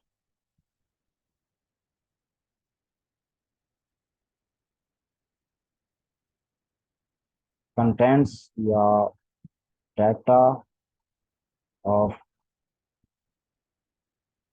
all 3 vectors on screen. ठीक है, ये मैं अब करना चाहता हूँ। अच्छा, अब अक्सर लोग, आपने देखा होगा कि अक्सर लोग गलती भी करते हैं कुछ, कि वो करते हैं कि अच्छा ऐसा ऐसा कर देते हैं, V1 ये लिखते हैं, और इसका मतलब है कि वेक्टर 1 को प्रिंट कर दो, वेक्टर 2 को प्रिंट कर दो, वेक्टर 3 को प्रिंट करो, तो पूरा पूरा वेक्टर प्रिंट हो जाता है। ये तो आपको पता है कि नहीं होता, ये पॉसिबल ही नहीं। वो कहता है कि भाई ऐसा कोई ऑपरेटर है ही नहीं जो इस वेक्टर में जो डेटा सेव है इसको सीधा सीधा डायरेक्ट प्रिंट कर सके। ये तो सपोर्ट है ही नहीं हमारे पास। तो आप क्या करें? अब हमें फिर ये करना पड़ेगा कि कोई ऐसा तरीका निकालें कि भाई इस वेक्टर के अंदर जो एलिमेंट्स हैं उनको एक्सेस करें और फिर उनको प्रिंट करें। और आपको पता है, अगर अरे होती तो अरे के एलिमेंट्स को हम कैसे प्रिंट करते हैं? मसलन अगर ये अरे होती, कोई मैं बस आपको सिर्फ बताने के लिए अरे बना रहा हूँ, उसको मैं डिलीट कर दूंगा। फर्ज किया जी मैंने एक अरे बनाई है 5 एलिमेंट्स, और इसमें कुछ डाटा भी सेव, ठीक है ना, ये डाटा भी इसमें सेव है। अब अगर आपने इसको प्रिंट करना हो तो आप क्या करते हैं? अगर मैं आपसे कहूँ कि एलिमेंट्स को प्रिंट करें, तो आप सिंपली क्या करेंगे? आप कहेंगे ARR ऑफ 0, ठीक है ना, इंडेक्स नंबर 0 को प्रिंट कर दें। फिर आप कहेंगे इंडेक्स नंबर 1 को प्रिंट कर दें, और फिर आप कहेंगे इंडेक्स नंबर 4 को प्रिंट कर दें। तो इस तरह अगर 5 एलिमेंट्स के अरे है तो हम ऐसे इंडेक्स बाय इंडेक्स उसको प्रिंट कर सकते हैं। लेकिन ये भी कोई अच्छी अप्रोच नहीं है। अच्छी अप्रोच क्या है कि आप ऐसा करें कि आप लूप लगा दें, ठीक है ना। हम ऐसे लूप नॉर्मली लगाते हैं, हम कहते हैं कि int i is equal to 0 और आई लेस देन 5 और आई प्लस प्लस, और उसके अंदर फिर हम इसको लिख देते हैं। और इसमें भी ये जो ब्रैकेट्स के अंदर 0 की बजाय हम लिखेंगे आई, ताकि ये क्या करे, ये हमारी इस अरे के 5 एलिमेंट्स को, जितने भी एलिमेंट्स हैं उनको उनको प्रिंट कर, ठीक है। दरमियान में कोई स्पेस वगैरह अगर देनी हो तो दे सकते हैं। मसलन आप कहते हैं कि इनके दरमियान में कॉमा लिखा हुआ है, तो ये कॉमा लिखा हुआ है और कॉमा लिखा हुआ है, और इस तरह ये प्रिंट हो जाए। तो ये एक नॉर्मल अरे के साथ हम ऐसे करते हैं। तो वेक्टर के साथ भी हमें ऐसा ही करना होगा। हमें एक लूप लगाना पड़ेगा। बस ये है कि ये काम हम पहले कर चुके हैं, वेक्टर के लिए हम ऊपर डिफाइन कर चुके हैं। अब हमें इस तरह एक लूप लगाना पड़ेगा, और वो लूप हमें हेल्प करेगा कि आप इसको प्रिंट कर सकते हैं। अब जो लूप है ना, वो अब डिफरेंट तरह के लगाए जा सकते हैं। मैं अभी आपको बहुत सिंपल वाला लगा के दिखाऊंगा, ठीक है। तो अभी मैं इसको डिलीट कर देता हूँ, क्योंकि अभी ये जस्ट आपको मैंने एग्जांपल के लिए बताया था। अब हम इसको प्रिंट कैसे करें? मैं कहूँगा अच्छा यार ऐसा करें, फॉर लूप लगाएं जिसमें int i is equal to 0 से शुरू हो और i less than some values. अब हमें पता है कि जो वेक्टर 1 को हमने प्रिंट करना है, तो ये हमें कहाँ तक चलाना चाहिए? ये हम कहते हैं अच्छा हमें तो साइज पता होता है, ठीक है ना, हमें वेक्टर का साइज पता है जो इस फंक्शन से रिटर्न हो जाता है। जैसे हमने वहाँ जहाँ वेक्टर का साइज प्रिंट किया, तो हम वही वेक्टर का साइज जो इसका बिल्ट इन फंक्शन है वो जहाँ इस्तेमाल करें कि आई जो है वो लेस देन वेक्टर के साइज से रहे और आई प्लस प्लस होता रहे। और फिर हम इसके अंदर अपने वेक्टर को प्रिंट कर दें, और फिर हम कहें वेक्टर ऑफ V1। और इसके साथ फिर हम, अब देखें ये अरे है, अरे का नाम है V1, और उसमें हमने लिख दिया आई, और फिर हमने इसको कॉमा लगाया और स्पेस दे, ठीक है। और इसके लास्ट में हम एक छोटा सा हैंडल भी लगा देते। ये मैंने लूप के बाहर लगाया, ठीक है। ये क्यों लगाया भी आप थोड़ी देर में पता चल जाएगा। अच्छा, अब ये मैंने लगाया और मैं अब इसको ना कोड को एग्जीक्यूट करता हूँ। अब हम देखते हैं कि क्या होता है, होता क्या है। अच्छा, एक और मैं चीज कर दूं ताकि ना, यहाँ मैं लिख दूं सी आउट \n, मैं कहता हूँ डेटा ऑफ V1, ठीक है जी, वेक्टर 1 का डाटा ये पड़ा हुआ है, ठीक है। और \n कर देता हूँ ताकि डाटा अगली लाइन में प्रिंट हो। और अब हम इसको चलाते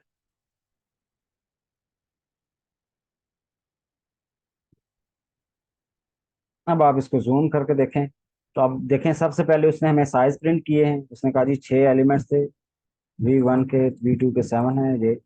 और फिर हमने कहा अच्छा, जहां हमने प्रिंट किया था, ये मैं कोड भी सामने आपको दिखाता हूँ, कि जहां हमने प्रिंट किया था कि डाटा ऑफ V1, तो ये डाटा ऑफ V1 आ गया। और फिर ये जो नीचे लूप लगाया था, इस लूप में आपने 0 से लेकर 0, 1, 2, 3, 4 एंड 5, तो जो चूंकि 0 से 5 तक 6 एलिमेंट्स बने, तो इसने सब एलिमेंट्स को प्रिंट कर, ठीक है। और ये कहाँ तक चला, ये लेस देन साइज तक चला। अब साइज अगर चेंज होता रहेगा, अगर कल को साइज इंक्रीज कर देते हैं आप और दोबारा इसी लूप को चलाते हैं, तो ये ऑटोमेटिकली आपका जो साइज है उसके अकॉर्डिंगली एडजस्ट हो जाएगा, और लूप की लेंथ भी ऑटोमेटिकली एडजस्ट हो जाएगी। अच्छा, ये अब आपने कौन सा डाटा प्रिंट किया है, जो आपने वेक्टर 1 का प्रिंट किया है। सेम चीज हम उसके साथ भी कर सकते हैं। हम कहते हैं जी वेक्टर 2 जो है, उसको प्रिंट करके दिखाओ। तो हम इसी डेटा को कॉपी करते हैं, ये स्टेटमेंट्स मैंने कॉपी की, और नीचे मैंने लिख दिया V2। और जहाँ लूप के अंदर भी मैंने अब साइज जो देना है वो V2 का देना है, और जहाँ सी आउट के अंदर भी मुझे V2 को मेंशन करना होगा। सेम काम मैं 3 के लिए भी करता हूँ, ठीक है। ये 3 वेक्टर के अंदर भी, लूप के अंदर भी वेक्टर का साइज के साथ भी नाम 3 दे देना है, और जहाँ भी 3 दे देना है। और अब हम इसको चलाते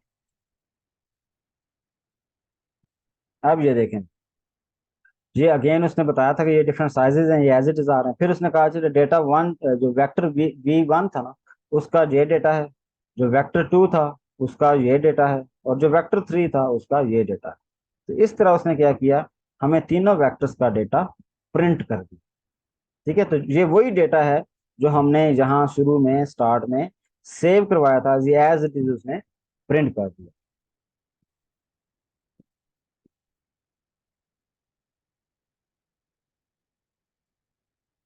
ओके, यहाँ तक किसी को कंफ्यूजन हो तो प्लीज जरूर पूछें। जशवा को लगता है सब समझ आ रहा जी सर, अभी तक कोई मुश्किल नहीं। है। अच्छा, अच्छा, मुनीब को मुश्किल लग रहा है। इजी है। अभी तो मुश्किल चीजें बताई नहीं मैंने, अभी तो बहुत इजी है। मुश्किल बताएंगे ना फिर मुश्किल हो जाएगा सर। हाँ जी, अभी बस मुश्किल करने लगा हूँ। अच्छा, अब मैं ये करने लगा हूँ कि इसमें ना डाटा जो है वो हम चेंज करते हैं, ठीक है। मतलब मैं मजीद डाटा इंक्रीज करना चाहता हूँ, ठीक हो गया। अब इंक्रीज कैसे करना चाहता हूँ, अब ये बड़ी एक साइंस में लगाने लगा हूँ।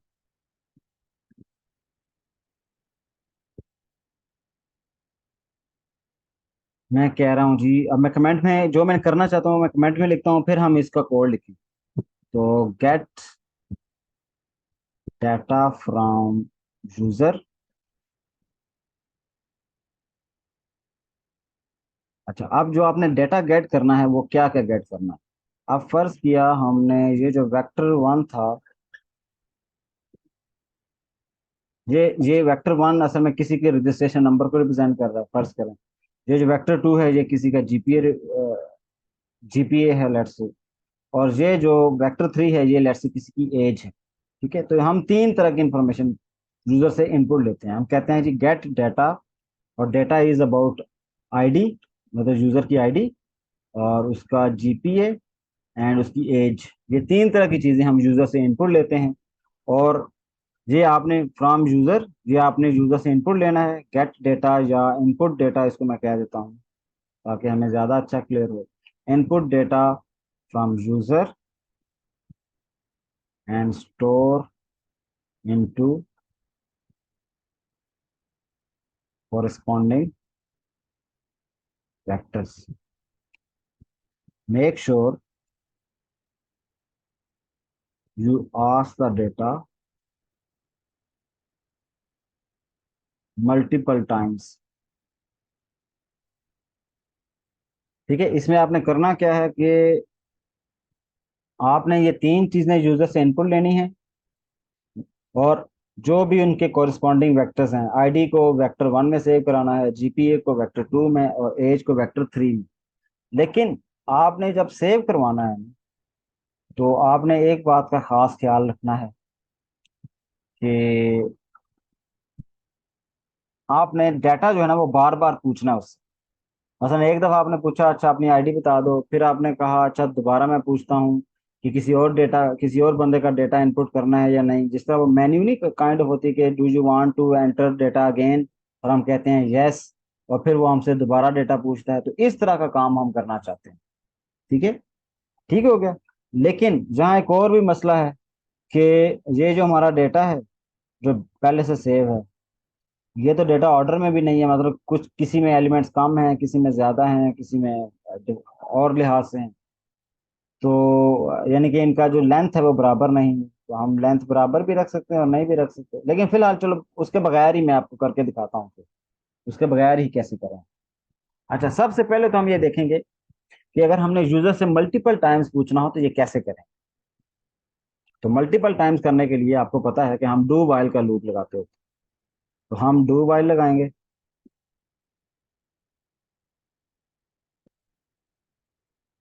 ठीक है जी। और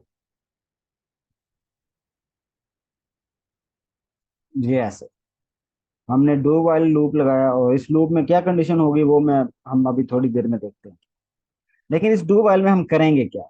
हम यूजर से इनपुट लेंगे और हम कहेंगे \n एंटर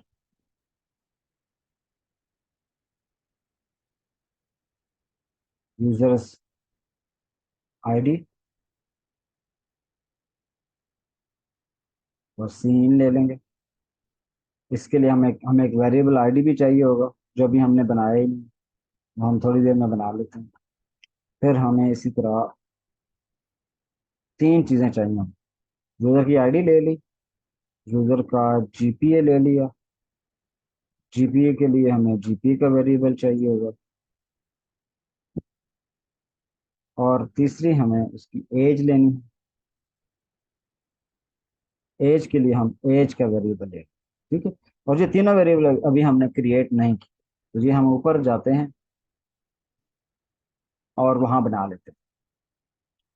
ठीक है, यहाँ जाते हैं। हम कहते हैं जी हमारा जो एज थी, ये जो हमारे आईडी थी, ये इंटीजर टाइप की आईडी थी, ये बना दिया। हमारा जीपीए जो है वो फ्लोट टाइप का है, और हमारा शॉर्ट टाइप का जो एज का वेरिएबल है वो ये है। ठीक है, ये बना लिए हमने। और आप नीचे आकर देखेंगे तो ये एरर खत्म हो गए। तो ये हमने क्या किया, ये हमने तीनों चीजें यूजर से पूछ ली। ठीक है। पूछने के बाद अब अगला काम क्या होगा, ये तो हमने ये किया कि you input data from user, ये यहाँ तक हमने कर लिया। ठीक है, ये तीनों जो स्टेटमेंट्स हैं ये हमारा ये वाला काम कर रही हैं। ये जो तीन हमने या 6 लाइंस हैं, ये 6 लाइंस में हमने ये वाला काम कर दिया। अब हम कहेंगे ये स्टोर करें इनको कॉरिस्पॉन्डिंग वेक्टर्स के अंदर। तो वो कैसे स्टोर करेंगे ये आपने बस देखना है गौर से। और वो आपने सेव कैसे करना है, वो आपने करना है जी। अब V1 में चूंकि हमने आईडी सेव करनी है तो हम लिखेंगे V1 डॉट, इसका एक फंक्शन होता है पुश बैक, और इसके अंदर हम आईडी पास कर देंगे। तो ये क्या करेगा, ये जो आईडी आपने जहां यूजर ने इनपुट दी होगी, ये वेक्टर के आखिर पे वेक्टर के लास्ट में इसको ऐड कर देगा। मसलन ये जो आप अगर देखें तो वेक्टर 1 के लास्ट पे पहले से क्या पड़ा हुआ है, 369। ये जो 369 है इसके बाद एक और एलिमेंट ऐड कर देगा। बाय डिफॉल्ट यहाँ कितने एलिमेंट्स हैं, ये 6 एलिमेंट्स हैं, तो ये सातवां एलिमेंट 369 के बाद ऐड कर देगा। ठीक है, तो ये किसका कमाल है, ये पुश बैक का कमाल है। इसी तरह हम लिखेंगे V2 डॉट पुश बैक, और उसमें हम लिखेंगे जीपीए। तो जो जीपीए था उसके लास्ट में, इसी वेक्टर के बिल्कुल लास्ट में इसने जीपीए को ऐड कर दिया। इसी तरह पुश बैक, और उसमें इसने क्या करना है, एज को, तीसरे में हमने एज को सेव करा। ठीक है, ये सेव करवाने के बाद अब हम यूजर से ना एक दफा फिर पूछेंगे।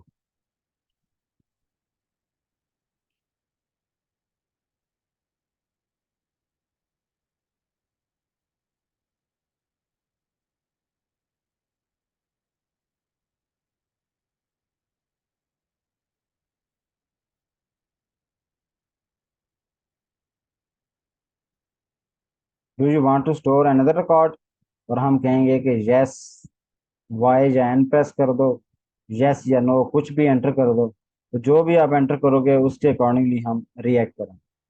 और फिर हमने जहाँ इससे ले लेना है सी इन, और इसको मैंने नाम दे दिया ऑप्शन का। ये हमें ऑप्शन एंटर कर देगा, और ऑप्शन का वेरिएबल हमें बनाना होगा। ये मैं स्ट्रिंग बना लेता हूँ क्योंकि हो सकता है यूजर यस एंटर करे,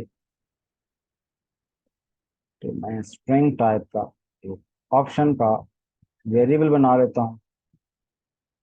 अच्छा, अब जब ये मैं कर लेता हूँ तो फिर मुझे अब कंडीशन लगानी है कि मुझे ये वाला लूप कब चलाना है। मैंने कहा कि अगर ये जो ऑप्शन है, अगर ये ऑप्शन इक्वल टू वाई आई, ठीक है, स्मॉल वाई की इक्वल हो, या यही ऑप्शन हो सकता है यूजर कैपिटल वाई एंटर कर दे, वो भी पॉसिबल है। या अच्छा, अब मैंने, और आपको याद हो तो आपको एक दफा बताया था कि और भी लगा सकते,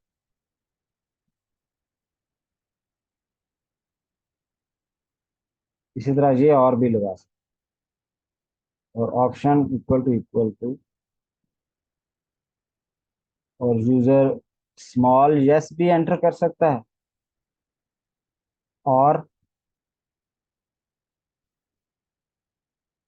option equal to user capital yes भी एंटर कर सकता है। इसका मतलब है कि मैंने क्या किया है, मैं इसको थोड़ा सा स्प्लिट कर लेता हूँ ऐसे।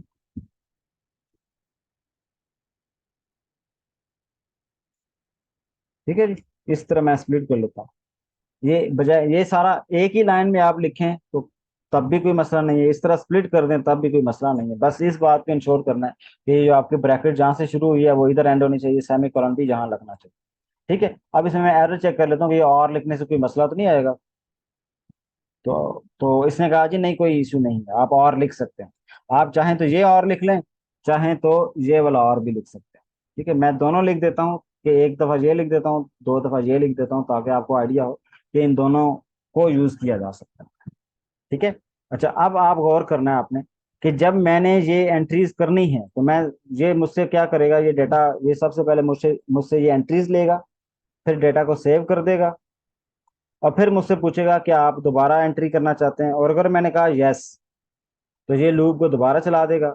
अगर मैंने कहा नो, तो नो को तो चेक करने की जरूरत नहीं है, ऑटोमेटिकली ये कंडीशंस फॉल्स हो जाएंगी और आपका लूप एंड हो जाएगा, तो वो आपसे दोबारा एंट्री नहीं लेगा। ठीक है। अब आप ये देखना चाहते हैं कि अच्छा, ये सारा कुछ मुझसे इनपुट लेने के बाद दोबारा से अगर ये डेटा को प्रिंट करे तो कितनी अच्छी बात। तो इसका मतलब ये प्रिंट करने वाला जो कोड है, ये जो हमने यहाँ लिखा था, ये हमें दोबारा चाहिए। तो मैं क्या करूँगा, मैं इधर से इसी कोड को दोबारा कॉपी कर लूँगा, जो कि एक अच्छी बात नहीं है कि मैं एक ही काम दोबारा करना है तो मैंने अब कोड दोबारा कर रहा हूँ। तो इसका मुझे एक और भी बेटर सोल्यूशन निकालना चाहिए था, जो अभी हमने नहीं निकाला, कोई बात नहीं। तो अब मैं से क्या कह दूंगा, अच्छा ऐसा करो भाई, ये जो तुमने डाटा हमसे लिया था ना, डाटा इनपुट लेने के बाद तीनों वेक्टर्स को दोबारा से प्रिंट कर दो। ठीक है, तीनों वेक्टर्स को दोबारा से जरा प्रिंट कर दो। तो बस ये इतना सा नन्ना मुन्ना सा हम काम करने जा रहे हैं। ओके जी, चलाते हैं इसको। चला जी, आपका आ गया जी। ये इसने जो एग्जिस्टिंग डेटा था वो प्रिंट कर दिया। अब हमसे पूछ रहा है कि एंटर यूजर आईडी। मैं कहता हूँ 1122, ये आईडी है। जीपीए जनाब 2.3 है। एज इसकी जनाब 19 है। अच्छा, आप देखिए मुझसे पूछ रहा है डू यू वांट, यहाँ स्पेलिंग होने चाहिए, do you want to store another record. हम कहते हैं यस। अब देखिए मैं कैपिटल वाई एंटर कर रहा हूँ। ठीक है, जैसे ही मैंने कैपिटल वाई एंटर किया उसने दोबारा पूछना शुरू कर दिया। तो अब मैं कहता हूँ अच्छा, अब 2233 ये सेव करवाओ। जीपीए इसका होना चाहिए 3.77, और एज इस बंदे की होगी 20। ठीक है, अब मैं कहता हूँ कि क्या वो पूछ रहा है, दोबारा से पूछ रहा है। अब मैं नो कह देता हूँ कि नो भाई। ठीक है, अब मैं दोबारा एंट्री नहीं करना चाहता, नो कर दिया। तो अब उसने क्या किया, जैसे मैंने नो किया तो उसने डेटा को फिल दोबारा से प्रिंट कर दिया। तो अब वो कहता है कि अच्छा आपने जो डेटा सेव करवाया था ना, ये तो पुराना डेटा था जहां से जहां तक, अब ये एक्स्ट्रा डेटा आ गया है जो आपने सेव करवाया। इसी तरह यहाँ भी ये दो एलिमेंट्स हैं, ये एक्स्ट्रा आ गए हैं, और ये दो एलिमेंट्स हैं, ये एक्स्ट्रा आ गए। तो इस तरह करके हमने क्या किया, हमने अगेन वेक्टर के अंदर दोबारा से डेटा को सेव करवा दिया। तो ये कैसे सेव करवाया है, तो ये हमने जो ये फंक्शन कॉल की है ना, पुश बैक के, जो ये असल में पुश बैक के फंक्शन हमें ये हेल्प कर रहे हैं कि आप डाटा को सेव करवा सकते हैं। ठीक है। अच्छा, अब इसमें मैं एक और चीज करने लगा हूँ जानबूझकर। भाई ये जो डू वाइल मैंने लिखा है ना, इस डू वाइल से पहले मैं एक चीज करने जा रहा हूँ। मैं करने जा रहा हूँ v1 डॉट क्लियर। अभी मैं सिर्फ v1 डॉट क्लियर करने जा रहा हूँ। ठीक है। इससे क्या होगा, हमने पढ़ा था कि क्लियर का जो फंक्शन है वो क्या करता है, हमारे वेक्टर के अंदर जो ऑलरेडी डेटा पड़ा होगा उस सब को वो डिलीट कर देगा। उस सब को वो डिलीट कर देगा, जो पहले से पड़ा होगा वो डिलीट कर देगा। उसके बाद वो यूजर से इनपुट लेगा और सेव करवाएगा। तो अब हम ये टेस्ट करते हैं। ये देख ले, मैं सिर्फ दूसरे पहले के साथ कर रहा हूँ, दूसरों के साथ नहीं, दूसरे और तीसरे के साथ नहीं कर रहा। तो आप देखिएगा कि आपका जो पहला डेटा था वो बिल्कुल डिलीट हो चुका होगा। और मसलन मैं एंटर करता हूँ, ये आईडी है 1122, जीपीए जनाब इसका 2.78 है, और एज इसकी 21 है, और इसने कहा नो। मैंने कहा जी नहीं। अब देखें, अब जब इसने डेटा को प्रिंट किया तो क्या हुआ, अब कहता है वेक्टर 1 के अंदर तो सिर्फ 1122 पड़ा हुआ है, बाकी किधर गया, बाकी तो हमने क्लियर के फंक्शन से डिलीट कर दिया था। तो इसका मतलब है कि क्लियर का फंक्शन क्या करता है, जो ऑलरेडी आपका डेटा सेव होता है वो सब डिलीट कर देता है। लेकिन ये देखें, ये वेक्टर 2 को कुछ नहीं हुआ और वेक्टर 3 को भी कुछ नहीं हुआ। उसकी क्या वजह है, क्योंकि इन दोनों को हमने क्लियर नहीं किया। तो इस तरह अगर आप क्लियर का फंक्शन कभी आपको जरूरत पड़े कि आप ऑलरेडी जो जितना भी डेटा पड़ा हुआ है वो डिलीट कर दें और फिर नए सिरे से बिल्कुल फ्रेश वेक्टर बन जाए आपका, तो उस वेक्टर को फ्रेश करने के लिए हम क्लियर का फंक्शन कॉल करते हैं। ठीक है। तो फिलहाल मैं इसको कमेंट कर देता हूँ, क्योंकि बस बताना था कि ये अगर कभी आपको करना पड़े तो ये कैसे कर सकते हैं।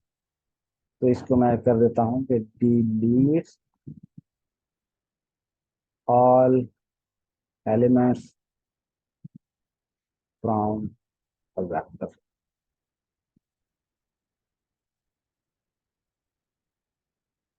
ठीक है। तो ये आपका एक नन्ना मुन्ना सा काम हो गया। तो ये आप इस तरह देख सकते हैं कि आपने किस तरह करके ये प्रिंट कर दिया। ठीक है। अच्छा, अभी थोड़ी देर मैं इसको दोबारा से कंपाइल कर लेता हूँ। हमने एक और चीज पढ़ी थी, यहाँ मैंने आपको बताई थी कि ये जो वेक्टर है, वेक्टर का एक built in function utility available है कि एक्सेस एलिमेंट, ये जो हम आपकी स्क्वायर ब्रैकेट्स लगा रहे हैं, तो हमने ये स्क्वायर ब्रैकेट्स लगाकर एलिमेंट्स को एक्सेस किया है। ठीक है। वेक्टर के element number 0, element element number 2, 3, 4, इनको एक्सेस किया है। सेम काम ऐड के फंक्शन से भी किया जा सकता है। तो अभी मैं आपको सेम तरह का काम ऐड के फंक्शन से करके दिखाता हूँ। ये जो हमने सेकंड टाइम, पहले ये देखें, ये जो लूप्स है ना, ये 2 दफा लगे हैं। ठीक है। पहले ऊपर जो डेटा प्रिंट कर रहा है इधर, जिसमें हमने ये यूज किया हुआ है। अभी नीचे भी सेम तरह के लूप कॉपी किए हैं। अभी मैं क्या करने जा रहा हूँ, मैं करने जा रहा हूँ कि ये जो हमारी लाइन है, इस लाइन को मॉडिफाई करने जा रहा हूँ।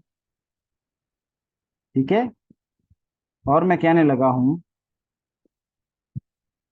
कि ये जो मैंने लाइन मॉडिफाई की है, इस लाइन के अंदर ये जो जो काम हम इस ऑपरेटर से कर रहे हैं, ये कौन सा ऑपरेटर है, ये स्क्वायर ब्रैकेट्स का ऑपरेटर।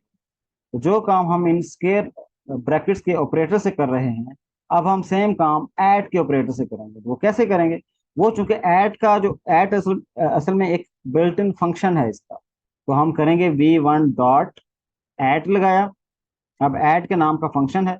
अच्छा, अब इसके साथ जो ब्रैकेट्स हैं वो कौन सी लगेगी, वो फंक्शन वाली ब्रैकेट्स लगेगी। और फंक्शन वाली ब्रैकेट्स कौन सी होती हैं, वो हमारी पैरेंथेसिस होती हैं। अब इन पैरेंथेसिस के अंदर फिर हमें लिखना होगा आई। ठीक है। अब देखें डिफरेंस, देखें ऊपर वाली लाइन में जो मैंने कमेंट की है, इसमें सेम काम करने के लिए, अब ये देखें, ये जो दो चीजें मैंने लिखी हैं ये बिल्कुल सेम काम करती हैं, इनका सेम पर्पस है, सेम काम है। काम इसका क्या है कि to access the elements of this vector, या इस जो भी हमारा ये अरे है, ये रीसाइजेबल अरे है या वेक्टर है, इसमें से एलिमेंट्स को एक्सेस करना। अब ये जो हम नॉर्मल कन्वेंशन है, जो क्योंकि हम कंफर्टेबल हैं अरेज के साथ काम करने में, तो आप ये यूज कर सकते हैं, इसमें कोई मसला नहीं है। तो प्रेफर तो यही है कि मैं खुद भी ये प्रेफर करता हूँ कि हम ये वाला तरीका या ये वाला सिंटैक्स यूज करें, क्योंकि हम इसके साथ कंफर्टेबल हैं। लेकिन बताने का पर्पज ये है कि अगर कभी उसकी बजाय ऐसा किसी कोड में लिखा हुआ है, क्योंकि जब आप प्रोफेशनल लोगों का कोड गिटहब वगैरह पे या बाकी जगह पे, जिस तरह इंशाल्लाह कल को जब आप कंपनीज में जाएंगे, तो वहाँ हो सकता है वहाँ जब आप किसी प्रोजेक्ट पे काम करें जिस पे ऑलरेडी कोई एक अच्छा डेवलपर पहले से काम कर रहा था और उसने कोड लिखा हुआ है, अचानक आपके सामने ये लिखा हुआ है, तो अब आपको कैसे पता चलेगा कि इसका क्या मतलब है? मुझे अगर हमें खुद से पहले पता होगा कि इस तरह का एक फंक्शन अवेलेबल है जो इस तरह का बिल्कुल काम करता है, तो तभी हमें पता चलेगा ना कि ये जो फंक्शन है ये इसका पर्पस क्या है और ये कैसे काम। तो अब अगेन मैं आपको ये क्या क्या कह रहा हूँ कि ये काम हमने जो करना था कि एलिमेंट को एक्सेस करना था और उसको सी आउट करना था, तो सेम काम हम ऐड की मदद से भी कर सकते हैं। ठीक है, ऐड का फंक्शन सेम मैं इधर भी करता हूँ ताकि आपको आइडिया हो कि इसको हम कैसे कर सकते हैं। डॉट एट और आई आ गया। ठीक है, ये पहली वाली लाइन में कमेंट इसलिए कर रहा हूं ताकि आपको पता हो कि इसी चीज का हमने अल्टरनेटिव लिखा है, ताकि कल को कंफ्यूजन ना हो। ठीक है, अगेन जब आप इसको प्रिंट करें अगर, तो आप देखें बिल्कुल किसी किस्म का कोई इशू नहीं। अभी ये तो हमारा पहले वाली एंट्रीज थी, वही मैं न्यू एंट्रीज करता हूँ। 1122 है, जीपीए लेट से 2.74 है, एज लेट से 21 है। Do you want to enter? Yes. एक और एंट्री कर देते हैं, 4455 कर देते हैं, जीपीए 3.99 कर देते हैं, एज इसकी 23 कर देते हैं। ओके, नो जी। अच्छा, अब देखें, अब ये जो डाटा आपका प्रिंट हुआ ये वाला, अब ये कौन से लूप से हुआ है? ये जो हमारे लूप्स थे इनकी मदद से ये प्रिंट हुआ है, और ये बिल्कुल वैसे ही जैसे पहले हमने लूप लगाए थे और उनसे प्रिंट हुआ था, ये बिल्कुल उसी पैटर्न में अभी आपका डेटा प्रिंट हो चुका है। ठीक है जी, तो आई होप ये चीज़ आपको क्लियर होगी। अगर कोई कंफ्यूजन है तो अभी भी पूछ सकते हैं।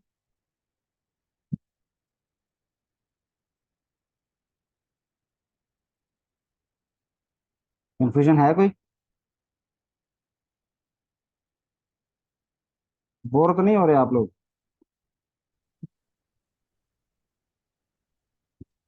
नो आप सर। क्या, ये 433076 ये कौन है?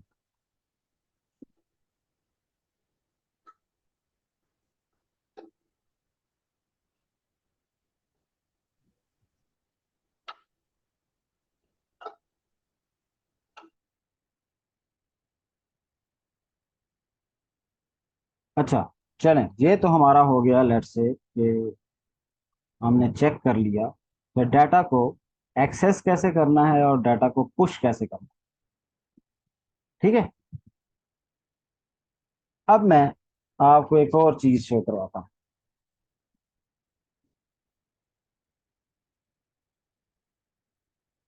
अब मैं आपसे ये कहता हूँ कि अच्छा, ऐसा करें कि delete last 3 elements from each vector.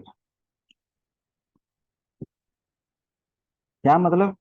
मतलब ये है कि हर जो वेक्टर है उसमें जब डेटा सेव हो जाए, जो भी आपने सेव करवा दिया है जहां तक, इस पॉइंट तक जो भी आपने डेटा को सेव, जो भी आपने डेटा सेव करवाना था वो करवा दिया हुआ है। ये करवाने के बाद आप क्या करें, अब हर वेक्टर से आखिरी जो 3 एलिमेंट्स, जिस तरह ये जो स्क्रीन है, स्क्रीन पे आखिरी 3 एलिमेंट्स, ये वाले और ये वाले, ये 3 डिलीट कर दें, या जो भी आखिर में 3 वैल्यू सेव होंगी वो 3 डिलीट कर दें। ठीक है, मैं काउंट बता रहा हूँ कि कितनी, 3। ठीक है, 3 डिलीट करनी। ये कैसे करेंगे? तो यहाँ मैंने आपको एक फंक्शन एक दिखाया था कि पॉप बैक का फंक्शन है कि डिलीट लास्ट एलिमेंट। ठीक है, ये पॉप जिस तरह पुश बैक क्या करता है, ये नए एलिमेंट ऐड करता है आखिर पे, इसी तरह पॉप बैक का फंक्शन है जो आखिर पे एक एलिमेंट को डिलीट करता है। ये याद रखिए, ये सिर्फ एक एलिमेंट को डिलीट करता है, लेकिन हमें कितने करने हैं? हमें तो 3 करने हैं। तो ये कैसे होगा? कोई हिंट दे सकता है कि ये कैसे होगा कि हमने तो 3 डिलीट करने हैं लेकिन ये फंक्शन तो एक कर सकता है, तो ये हम 3 कैसे डिलीट करें? ये मेरे ख्याल से लूप लगा के। यस, लूप भी लगाया जा सकता है। एंजला आप बताइए क्या कैसे करेंगे? एंजला पता नहीं इधर एग्जिस्ट भी कर रही है। जी एंजला, एंजला इधर ही हो? मुझे लगता है नहीं है, खाना पकाने गई। अच्छा समरीन आप बताओ भाई। Sir destructor. अच्छा डिस्ट्रक्टर तो आपके सारी मेमोरी डिलीट कर देगा, वो तो पूरा वेक्टर ही डिलीट कर देगा। और वैसे भी आपको पता है डिस्ट्रक्टर को तो हम अपनी मर्जी से कॉल भी नहीं कर सकते, वो तो खुद ही कॉल होता है। अच्छा। जैसे मैंने यहाँ हिंट दिया था, ये देखे ना, ये मैंने आपको बताया था कि ये एक फंक्शन है पॉप बैक का, हमें ये यूज करना होगा, ये डिलीट करना होगा। यानी कि ये क्या करता है, ये डिलीट लास्ट एलिमेंट। लेकिन मैं प्रॉब्लम बता रहा हूँ कि ये हमेशा आखिरी एलिमेंट डिलीट करता है, हमें आखिर से 3 डिलीट करने हैं, तो ये कैसे करेंगे? लेकिन फंक्शन हमने यही यूज करना, ये कैसे करें? सर 3 बार लगा के। Very nice. तो इसको 3 दफा लगा देंगे, तो 3 दफा कॉल कर देंगे, तो ये हमारे लिए 3 एलिमेंट्स को डिलीट कर देगा। Very good. इसका मतलब डिलीट है कर कि ये, दीजिए। हाँ जी। तो अब हम ये करने जा रहे हैं, हम कहते हैं कि अच्छा ऐसा करें, V1 डॉट पॉप बैक। अच्छा, ये जो पॉप बैक का फंक्शन है, ये हमसे कुछ भी आर्गुमेंट नहीं लेता, ये हमसे कोई नंबर नहीं लेता। वो कहता है बस आप मुझे कॉल करो, आपने मेरा नाम लेना है बस, बाकी मुझ पे छोड़ दें, बाकी डिलीट कर दूंगा मैं, बाकी आपने फिक्र नहीं करनी। ठीक है, तो ये इस तरह करके आपका काम जो है वो हो सकता है। अभी मैंने V1 के लिए एक दफा कॉल किया है, तो ये क्या करेगा? ये सिर्फ एक एलिमेंट को डिलीट करेगा। अच्छा, अब अगर मैं इसको 3 दफा लगा दूं, तो ये मेरे लास्ट के 3 एलिमेंट्स डिलीट करो। ठीक है, तो हमें हर एक से, अब जिस तरह अली ने बताया, हाफिज ने बताया कि आप लूप भी लगा सकते हैं, तो 3 एलिमेंट्स का आप अगर आप लूप लगाना चाहें तो तब भी ठीक है। लेकिन आपको पता है कि अगर 3 दफा सिर्फ आपने काम करना है, तो उसके लिए लूप ना भी लगाएं तो कोई इशू नहीं। तो अब सेम चीज मैं इसको कॉपी करके 2 के लिए कर दूंगा,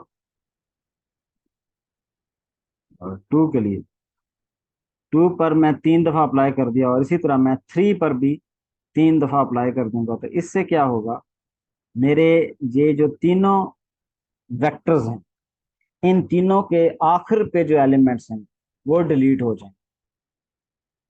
ठीक है, आखिर पे। तो अब आप अगर इसको प्रिंट भी करना चाहें तो दोबारा से प्रिंट भी कर सकते हैं। और वो कैसे? फिर मुझे से अगेन ये सारा इधर से डाटा, ये जो प्रिंट वाला कोड है, ये कॉपी पेस्ट करना होगा, और इसके बाद लिख देंगे तो ये जनाब। और इस यहाँ मैं एक और सी और लिख देता हूँ।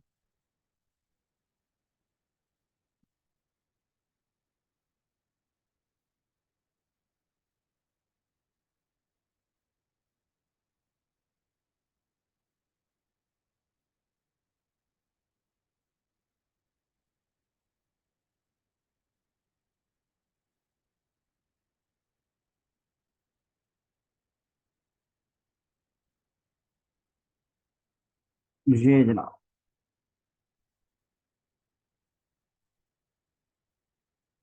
ये जनाब हो गया। ओके जी, तो अब हम इसको चला के चेक करते हैं।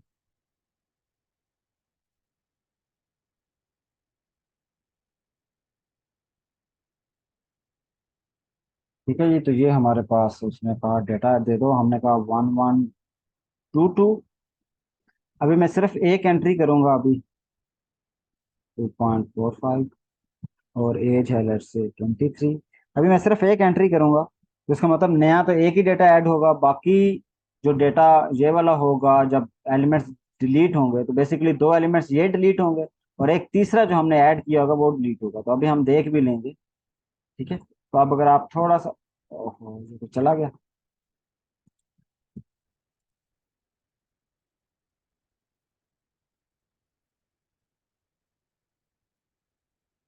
1122।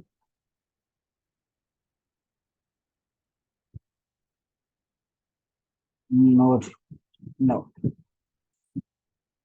अच्छा आप देखें, ये देखें, जब मैंने कहा ना कि डेटा नो, अभी मजीद ऐड नहीं करना, उसके बाद उसने हमें शो करवाया कि अच्छा अब आपके वेक्टर वन में ये डेटा पड़ा हुआ है, टू में ये है, और थ्री में ये है।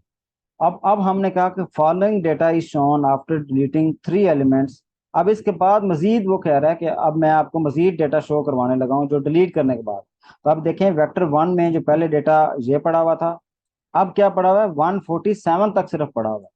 147 के बाद तीन एलिमेंट्स डिलीट हो चुके हैं। इसी तरह यहाँ 2.5, 2.3, 3.2 तक डेटा पड़ा हुआ है, इसके बाद जो ये वाले नंबर थे वो डिलीट हो चुके हैं।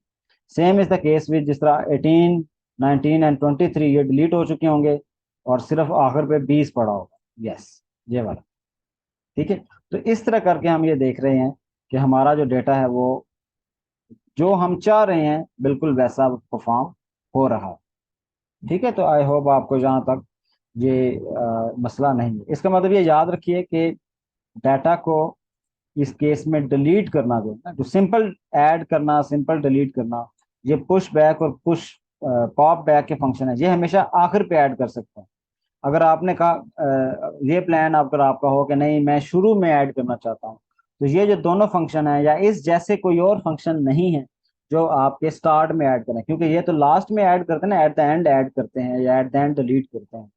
तो अगर आपने ये कहना हो कि मैं फर्स्ट जीरो पोजीशन पे ऐड करना चाहता हूँ, तो ये काम वो नहीं कर सकते। तो जीरो पोजीशन पे अगर आपने ऐड करना हो, तो वो फिर आपका इंसर्ट का एक फंक्शन है, आप उसकी मदद से ये काम कर सकते हैं। उसको आपने साइज बताना, सॉरी डाटा बताना होता है, और इंडेक्स बताना होता है, वो उस इंडेक्स पर डाटा को सेव कर देता है। मसलन मैं अभी आपको करके दिखाता हूँ। लेट से मैं कहता हूँ कि v1 डॉट इंसर्ट। ठीक है, ये इंसर्ट का फंक्शन है, और ये हमसे क्या इनपुट लेता है, ये हमसे कुछ साइज, ये आइटरेटर लेता है असल में हमसे। चलिए फर्ज करें अगर हम इसको जीरो देते हैं, मैं कहता हूँ कि अच्छा जीरो पोजीशन पर डेटा सेव करो, और वो वैल्यू मेरी होनी चाहिए लेट से 7788। ठीक है, ये सेव कराओ। तो क्या ये सेव करवा देगा? तो ये कहता है जनाब ये तो नहीं हो सकता, क्योंकि जीरो इंडेक्स पर अगर आपने सेव करवानी है तो आपने मुझे इंडेक्स नहीं बताना, आपने मुझे आइटरेटर बताना है। अच्छा, तो हमने कहा अच्छा यार तुम परेशान ना हो, हमारे पास एक फंक्शन है जो कि असल में आइटरेटर का मतलब है कि हमें कह रहा है कि आपने जब डेटा सेव करवाना है ना, तो आपने मुझे वो साइज, वो जो पोजीशन बतानी है ना, जिस पोजीशन पर डेटा सेव करवाना है उसका एड्रेस बताना है। तो एड्रेस बताने के लिए हमारे पास ना एक फंक्शन अवेलेबल है कि v1 डॉट बिगिन, ये बिगिन का फंक्शन। ठीक है, तो ये बिगिन का फंक्शन क्या करेगा, हम इसे कह रहे हैं कि अच्छा v1 डॉट बिगिन, बिगिन का ये मतलब है कि जीरो इंडेक्स वाली वैल्यू। ठीक है, वो जैसा कहते हैं ना कि पॉइंटर ऑफ फर्स्ट एलिमेंट, तो ये बिल्कुल जो एड्रेस ऑफ फर्स्ट एलिमेंट, तो ये बिगिन का फंक्शन जो है ये हमेशा जीरो एलिमेंट, जो जीरो पोजीशन वाला, जीरो इंडेक्स वाला एलिमेंट होगा उसका एड्रेस रिटर्न करेगा। और हम उसको कह रहे हैं इंसर्ट के फंक्शन पे, भाई ये एड्रेस हमसे ले लो, इस पोजीशन पे 7788 जो है ना ये सेव करवा दो। और सेम इसी तरह ये हमने v1 के लिए किया है, तो हम v2 और v3 के लिए भी ऐसा ही करें। ये v2 हो गया और ये v3 है, और हम कहेंगे अच्छा दूसरा चूंकि जीपीए है तो जीपीए आप कर लो 3.99, और एज आप कर लो 25। ठीक है, और ये सेव कर। और सॉरी, मैंने स्टार्ट में ये गलत लिखा हुआ है, ये V3। ठीक है, तो इस तरह करके आप डेटा को, ये अब क्या हुआ है, ये मैंने क्या किया कि स्टोर एलिमेंट्स एड पोजीशन 0। ठीक है जी, 0 पोजीशन पे, या एट स्टार्ट, इसको स्टार्ट भी कहा जा सकता है, और एट स्टार्ट, कि या स्टार्ट पे या 0 पोजीशन पे नंबर्स को या वैल्यूज को ऐड करें। अगर आखिर पे ऐड करना होगा तब भी इसी की मदद से किया जा सकता है। अगर आखिर पे करना होगा तो हम ये, जिस तरह हमने बिगिन लिखा है, तो बिगिन का एक दूसरा कंपेनियन फंक्शन भी है, उसको एंड कहते हैं। अगर आप एंड जहां लिख देंगे तो बिल्कुल आखिर पे ऐड करेगा, अगर जो बिगिन लिख देंगे तो ये बिल्कुल स्टार्ट में ऐड करेगा। लेकिन इतना जो आखिर पे ऐड करने के लिए एक सिंपल फंक्शन भी अवेलेबल है, जो कि कौन सा है, पुश बैक का। तो सेम काम पुश बैक का फंक्शन भी हमारे लिए परफॉर्म कर रहा है। ठीक है, अब मुझे डेटा को प्रिंट करके चेक करना है कि ये बाकायदा प्रिंट हुआ है या नहीं, तो हम वो भी कर लेते हैं। तो चले, ये मैं दोबारा कॉपी कर रहा हूँ।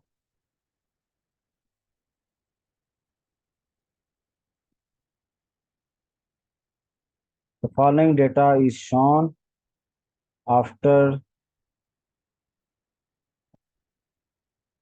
inserting elements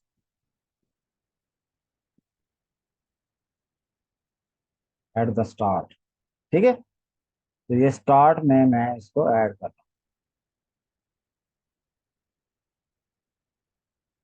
हूं। अब हम इसको चलाते हैं।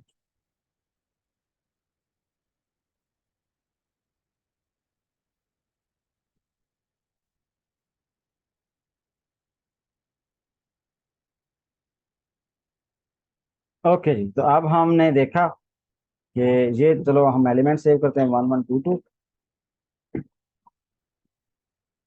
20 GPA is 2.45, 23 एज है, नो। अब आप गौर करें, और मैं दोबारा शुरू से आपको दिखा रहा हूँ। ये हमारा एक्चुअल साइज था, ये हमारे एक्चुअल एलिमेंट्स पड़े हुए थे। फिर हमने इसमें एक एलिमेंट और ऐड किया। ऐड होने के बाद हमारे जो वेक्टर्स बन गए, वो उसमें ये आखिर पे 3 वैल्यूज, हर वेक्टर में एक एक वैल्यू सेव होगी। फिर हमने उसके बाद क्या किया था, हमने कहा था हर एक से आखिर से 3 वैल्यू डिलीट कर दें। उसने आखिर से 3 डिलीट कर दी थी। अभी अगर आप गौर करें तो शुरू में 7, पहले वेक्टर में 789 पड़ा हुआ, दूसरे में 2.78 पड़ा हुआ, तीसरे में 20 पड़ा हुआ।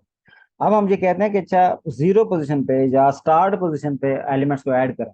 तो अब आप गौर करें कि पहले एलिमेंट में जहां 789 था, अब उससे भी पहले 7788 सेव हो, और ये जो 789 था वो अपनी पोजीशन 0 से हटकर पोजीशन नंबर 1 पे चला गया। इसका मतलब वो शिफ्ट हो गया। ठीक है, तो जब भी आप इंसर्ट करते हैं तो कोई भी डाटा डिलीट नहीं होता, कोई भी डाटा अपनी पोजीशन छोड़ता नहीं, मतलब अपनी पोजीशन से डिलीट नहीं होता, बल्कि वो आगे शिफ्ट हो जाता है, वो अपनी पोजीशन आगे शिफ्ट कर लेता है। इसी तरह हमने जब 3.99 सेव किया तो वो बिल्कुल स्टार्ट में आ गया, और इसी तरह 25 सेव किया तो वो भी स्टार्ट में आ गया। तो इस तरह ये बहुत सिंपल किस्म के ऑपरेशंस हमने परफॉर्म किए। तो आई होप आपको वेक्टर जो है ना, अब काफ़ी हद तक यूज़ करना आ जाएगा या आ गया है। तो आप ज़रा मुझे इसके बारे में बताइए कि आपको कितना आ गया है।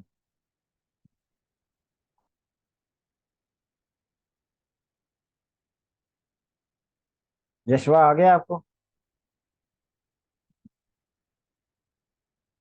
Yes sir.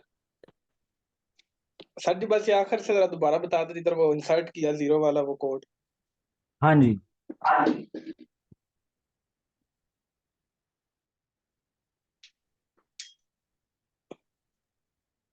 ये देखें, ये है। तो ये हमने क्या किया है, ये हमने इसको कहा कि बिल्कुल स्टार्ट पोजीशन पे ऐड करना। तो उसके लिए जो इंसर्ट का फंक्शन है ना, वो हमसे असल में आइट्रेटर लेता है। आइट्रेटर का मतलब है पॉइंटर लेना। तो अब इसमें पॉइंटर, वो जैसे हम पॉइंटर पहले दिया करते थे ना, उस तरह के वो पॉइंटर नहीं लेता। इसके पॉइंटर्स भी, ये जो यस एसटीएल के कंटेनर्स हैं, इनके पॉइंटर्स भी जरा मुख्तलिफ हैं। अब वो पॉइंटर को रिप्रेजेंट करने के लिए जो फर्स्ट पॉइंटर या यूं कह लें कि फर्स्ट एलिमेंट का जो एड्रेस है उसको आइडेंटिफाई करने के लिए हम यहाँ क्या लिखते हैं, बिगिन। और इसी तरह अगर मैं यहाँ एक और चीज आपको करके दिखाऊं कि इधर ही बिगिन को अगर मैं एंड कर दूं, ठीक है, 1.end, और डेटा सेम रहने दूं, अब इससे क्या होगा, अब इससे ये होगा कि ऊपर वाले से तो आपका सेम डेटा स्टार्ट पोजीशन पे 0 पोजीशन पे सेव होगा। इसी तरह एंड कर देने से क्या होगा, एंड का मतलब है बिल्कुल आखिरी एलिमेंट का एड्रेस। तो आखिरी एलिमेंट का एड्रेस मैं दे रहा हूं, तो मैं कह रहा हूं जब उस पोजीशन पे ऐड करो, तो अब ये क्या करेगा, ये सेम डेटा को, यानी कि डेटा 2 दफा इनपुट हो जाएगा, एक दफा 0 पोजीशन पे सेव होगा और एक दफा बिल्कुल आखिर वाली पोजीशन पर सेव हो जाएगा। ठीक है, तो ये काम ऐसे भी कर सकते हैं, यानी कि ये काम जो जी हम ओके पुश सर। बैक, ये हम पुश बैक से भी कर सकते थे, यही वाला जो भी मैंने सेलेक्ट किया ना, ये हम पुश बैक से भी कर सकते थे क्योंकि इंसर्ट करना था पुश बैक। लेकिन वो अगर पुश बैक की बजाय आप इंसर्ट का फंक्शन कॉल करना चाहें तो तब भी कर सकते हैं, लेकिन उसका सिंटैक्स क्या होगा कि हमें एंड लिखना होगा। ठीक है जशवा, जी ओके सर। और सात को समझ आया जी? सात तो क्या है, सात ने बता दिया कि समझ आ गया। हाफिज को समझ आया? ये ये इंसर्ट वाला और बिगिन वाला नहीं समझ आ रहा था क्योंकि नेट ही नहीं जा रहा, बार बार मैं लीव हो रहा था पीछे। अच्छा, ये देखें देखें, इंसर्ट का फंक्शन क्या करता है, इंसर्ट का फंक्शन कहता है कि आप मुझे नंबर बताएं और पोजीशन बताएं, मैं उस जगह इंसर्ट कर दूंगा। अब ये जो पोजीशन है ना, ये पोजीशन हम इंडेक्स के फॉर्म में नहीं बताएंगे कि 0 1 2 3 इस जगह जाकर सेव करवा। ये जो पोजीशन है, ये पोजीशन हमें जब भी बतानी होगी हमेशा एड्रेस के फॉर्म में बतानी है, और एड्रेस भी हम अपनी मर्जी के तरीके से नहीं बता सकेंगे। इसमें लिमिटेशन है। वो लिमिटेशन क्या है कि भाई जब भी आपने एड्रेस बताने हैं तो एड्रेस आपने कैसे बताने हैं, ये बिगिन के फंक्शन से और एंड के फंक्शन से। ये याद रखिए, ये दो ही फंक्शन ऐसे हैं जो हमें इस वेक्टर के एड्रेसेस से खेलने की इजाजत देते हैं, बस, इसके अलावा और कोई नहीं। ठीक है, तो बिगिन कहता है कि बिगिन, मैं आपको हमेशा इस वेक्टर की 0 पोजीशन पे जो नंबर पड़ा हुआ है उसका एड्रेस बताऊंगा, और एंड जो है ये हमेशा कहेगा कि मैं आपको आखिरी एलिमेंट जो है ना उसका एड्रेस बताऊंगा। ठीक है, उस या बल्कि आखिरी एलिमेंट के बाद का भी एड्रेस बताऊंगा। उसके बाद तो होता नहीं है, लेकिन फिर भी ये असल में आखिरी एलिमेंट का एड्रेस मैं बता रहा हूँ। तो अब जब हमने बिगिन बताया तो हमने से कहा कि अच्छा भाई ऐसा करो, ये नंबर जो है ना, ये इसी वेक्टर के, ये जो V1 है इसका, ये जो अभी मैंने डेटा सेलेक्ट किया है V1 डॉट बिगिन, इससे सिर्फ आपका वेक्टर के फर्स्ट पोजीशन का एड्रेस आएगा। और हमने इंसर्ट को दे दिया कि भाई हमसे ये एड्रेस ले लो और हमसे वैल्यू भी ले लो, इस एड्रेस पर ये वैल्यू सेव कर दो।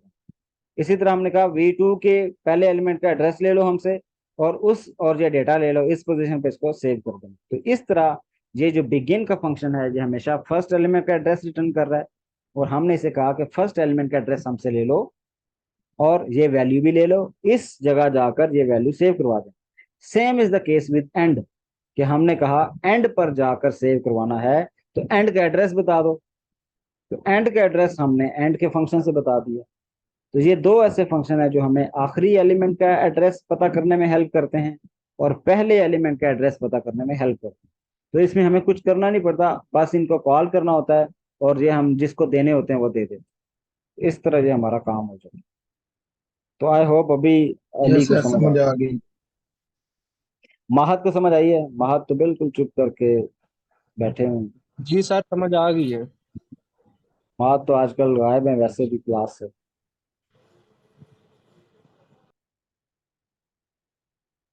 अच्छा, एसोन को समझ आई है? एसोन,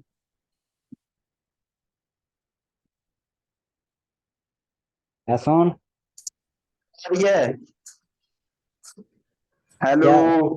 हाँ जी, एहसन समझ आई है आपको? Yes sir. Good, very nice. Sir ji, हम एंड में और स्टार्ट में हम करते हैं ना, दरमियान में कोई नहीं है? अगर दरमियान में हम कोई चीज ऐड करना चाहें। हाँ जी, दरमियान में भी कर सकते हैं, लेकिन उस दरमियान का फिर हमें पोजीशन बतानी पड़ेगी। उसका एक तरीकाकार तो है। वो क्या है कि चले मैं आपको वो भी बता, ट्रिक वो असल में ट्रिक है, वो कोई इसने हमें बताया हुआ नहीं है, लेकिन वो हम एक ट्रिक यूज कर सकते हैं। फर्ज किया दरमियान में कहाँ करना चाहते हैं, कौन सी पोजीशन पर? कोई भी दरमियान में पोजीशन। लेट से हम चौथी टू हो पोजीशन जाए, चूज 3 करते हो जाए। हैं, लेट से हम 4 को चूज करते हैं कि चौथी पोजीशन पे सेव कर। ठीक है, चौथी पोजीशन पे कर देते हैं ना। Yes sir. ठीक है, ओके। अब मैं करने लगा हूँ जी, मैं कहता हूँ जी V1 डॉट इंसर्ट करो, और इंसर्ट करो क्या, पहले मैं वैल्यू लिख देता हूँ, आपने सेव करनी है जनाब 88 नहीं 45 आपने सेव करवाना, और वेक्टर 1 में सेव करवाने हैं। तो आप ऐसा करो V1 डॉट बिगिन, शुरू का एड्रेस लो, उसमें प्लस करो 4। ये देखें, गौर करें, शुरू वाले एलिमेंट का एड्रेस लो, उसमें प्लस करो 4, और जो एड्रेस बनेगा अब उस एड्रेस पे जाके ये क्वाड 5 जो है ये सेव कर। ठीक है, इसी तरह यानी कि सिंपल क्या किया 4 पे, अगर आप तीसरी पोजीशन पे करना चाहते हैं तो +3 कर दें, अगर आप पांचवी पोजीशन पे लेके जाना चाहते हैं तो +5 कर दें। तो जो पोजीशन भी जिस पोजीशन पे लेकर जाना है, सिंपल ये बिगिन तो लिखना ही लिखना है, साथ साथ +5 कर देना। ठीक है, ये ऐसे किया जा सकता है। अच्छा, एक और ट्रिक भी है कि आप रिवर्स भी आ सकते हैं। ये तो भी आप बिगिन से +5 करके आगे की तरफ जा रहे हैं ना, आप ये जो एंड है इस एंड को भी यूज कर सकते हैं। मसलन मैं ये कहता हूं कि ये जो वेक्टर है, वेक्टर नंबर 3, इस वेक्टर नंबर 3 में एंड से -2 कर दो। इसका क्या मतलब होगा? इसका ये मतलब होगा कि आखिर से 2 स्टेप पीछे।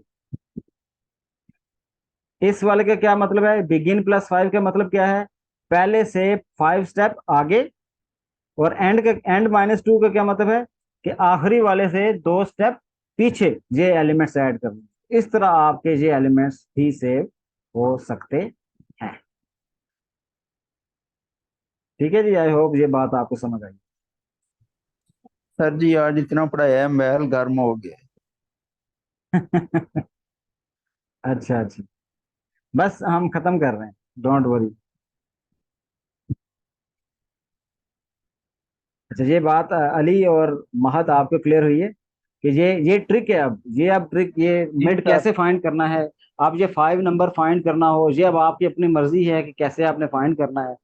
और बस सिंपली इसमें क्या करना है, तो या तो आप आगे की अगर शुरू से बिगिन से स्टार्ट करके आगे जाना है तो सिर्फ प्लस करते जाना, प्लस वो नंबर, और अगर बैक साइड पे आना है तो माइनस करते जाना, बैक साइड पे आ सकते।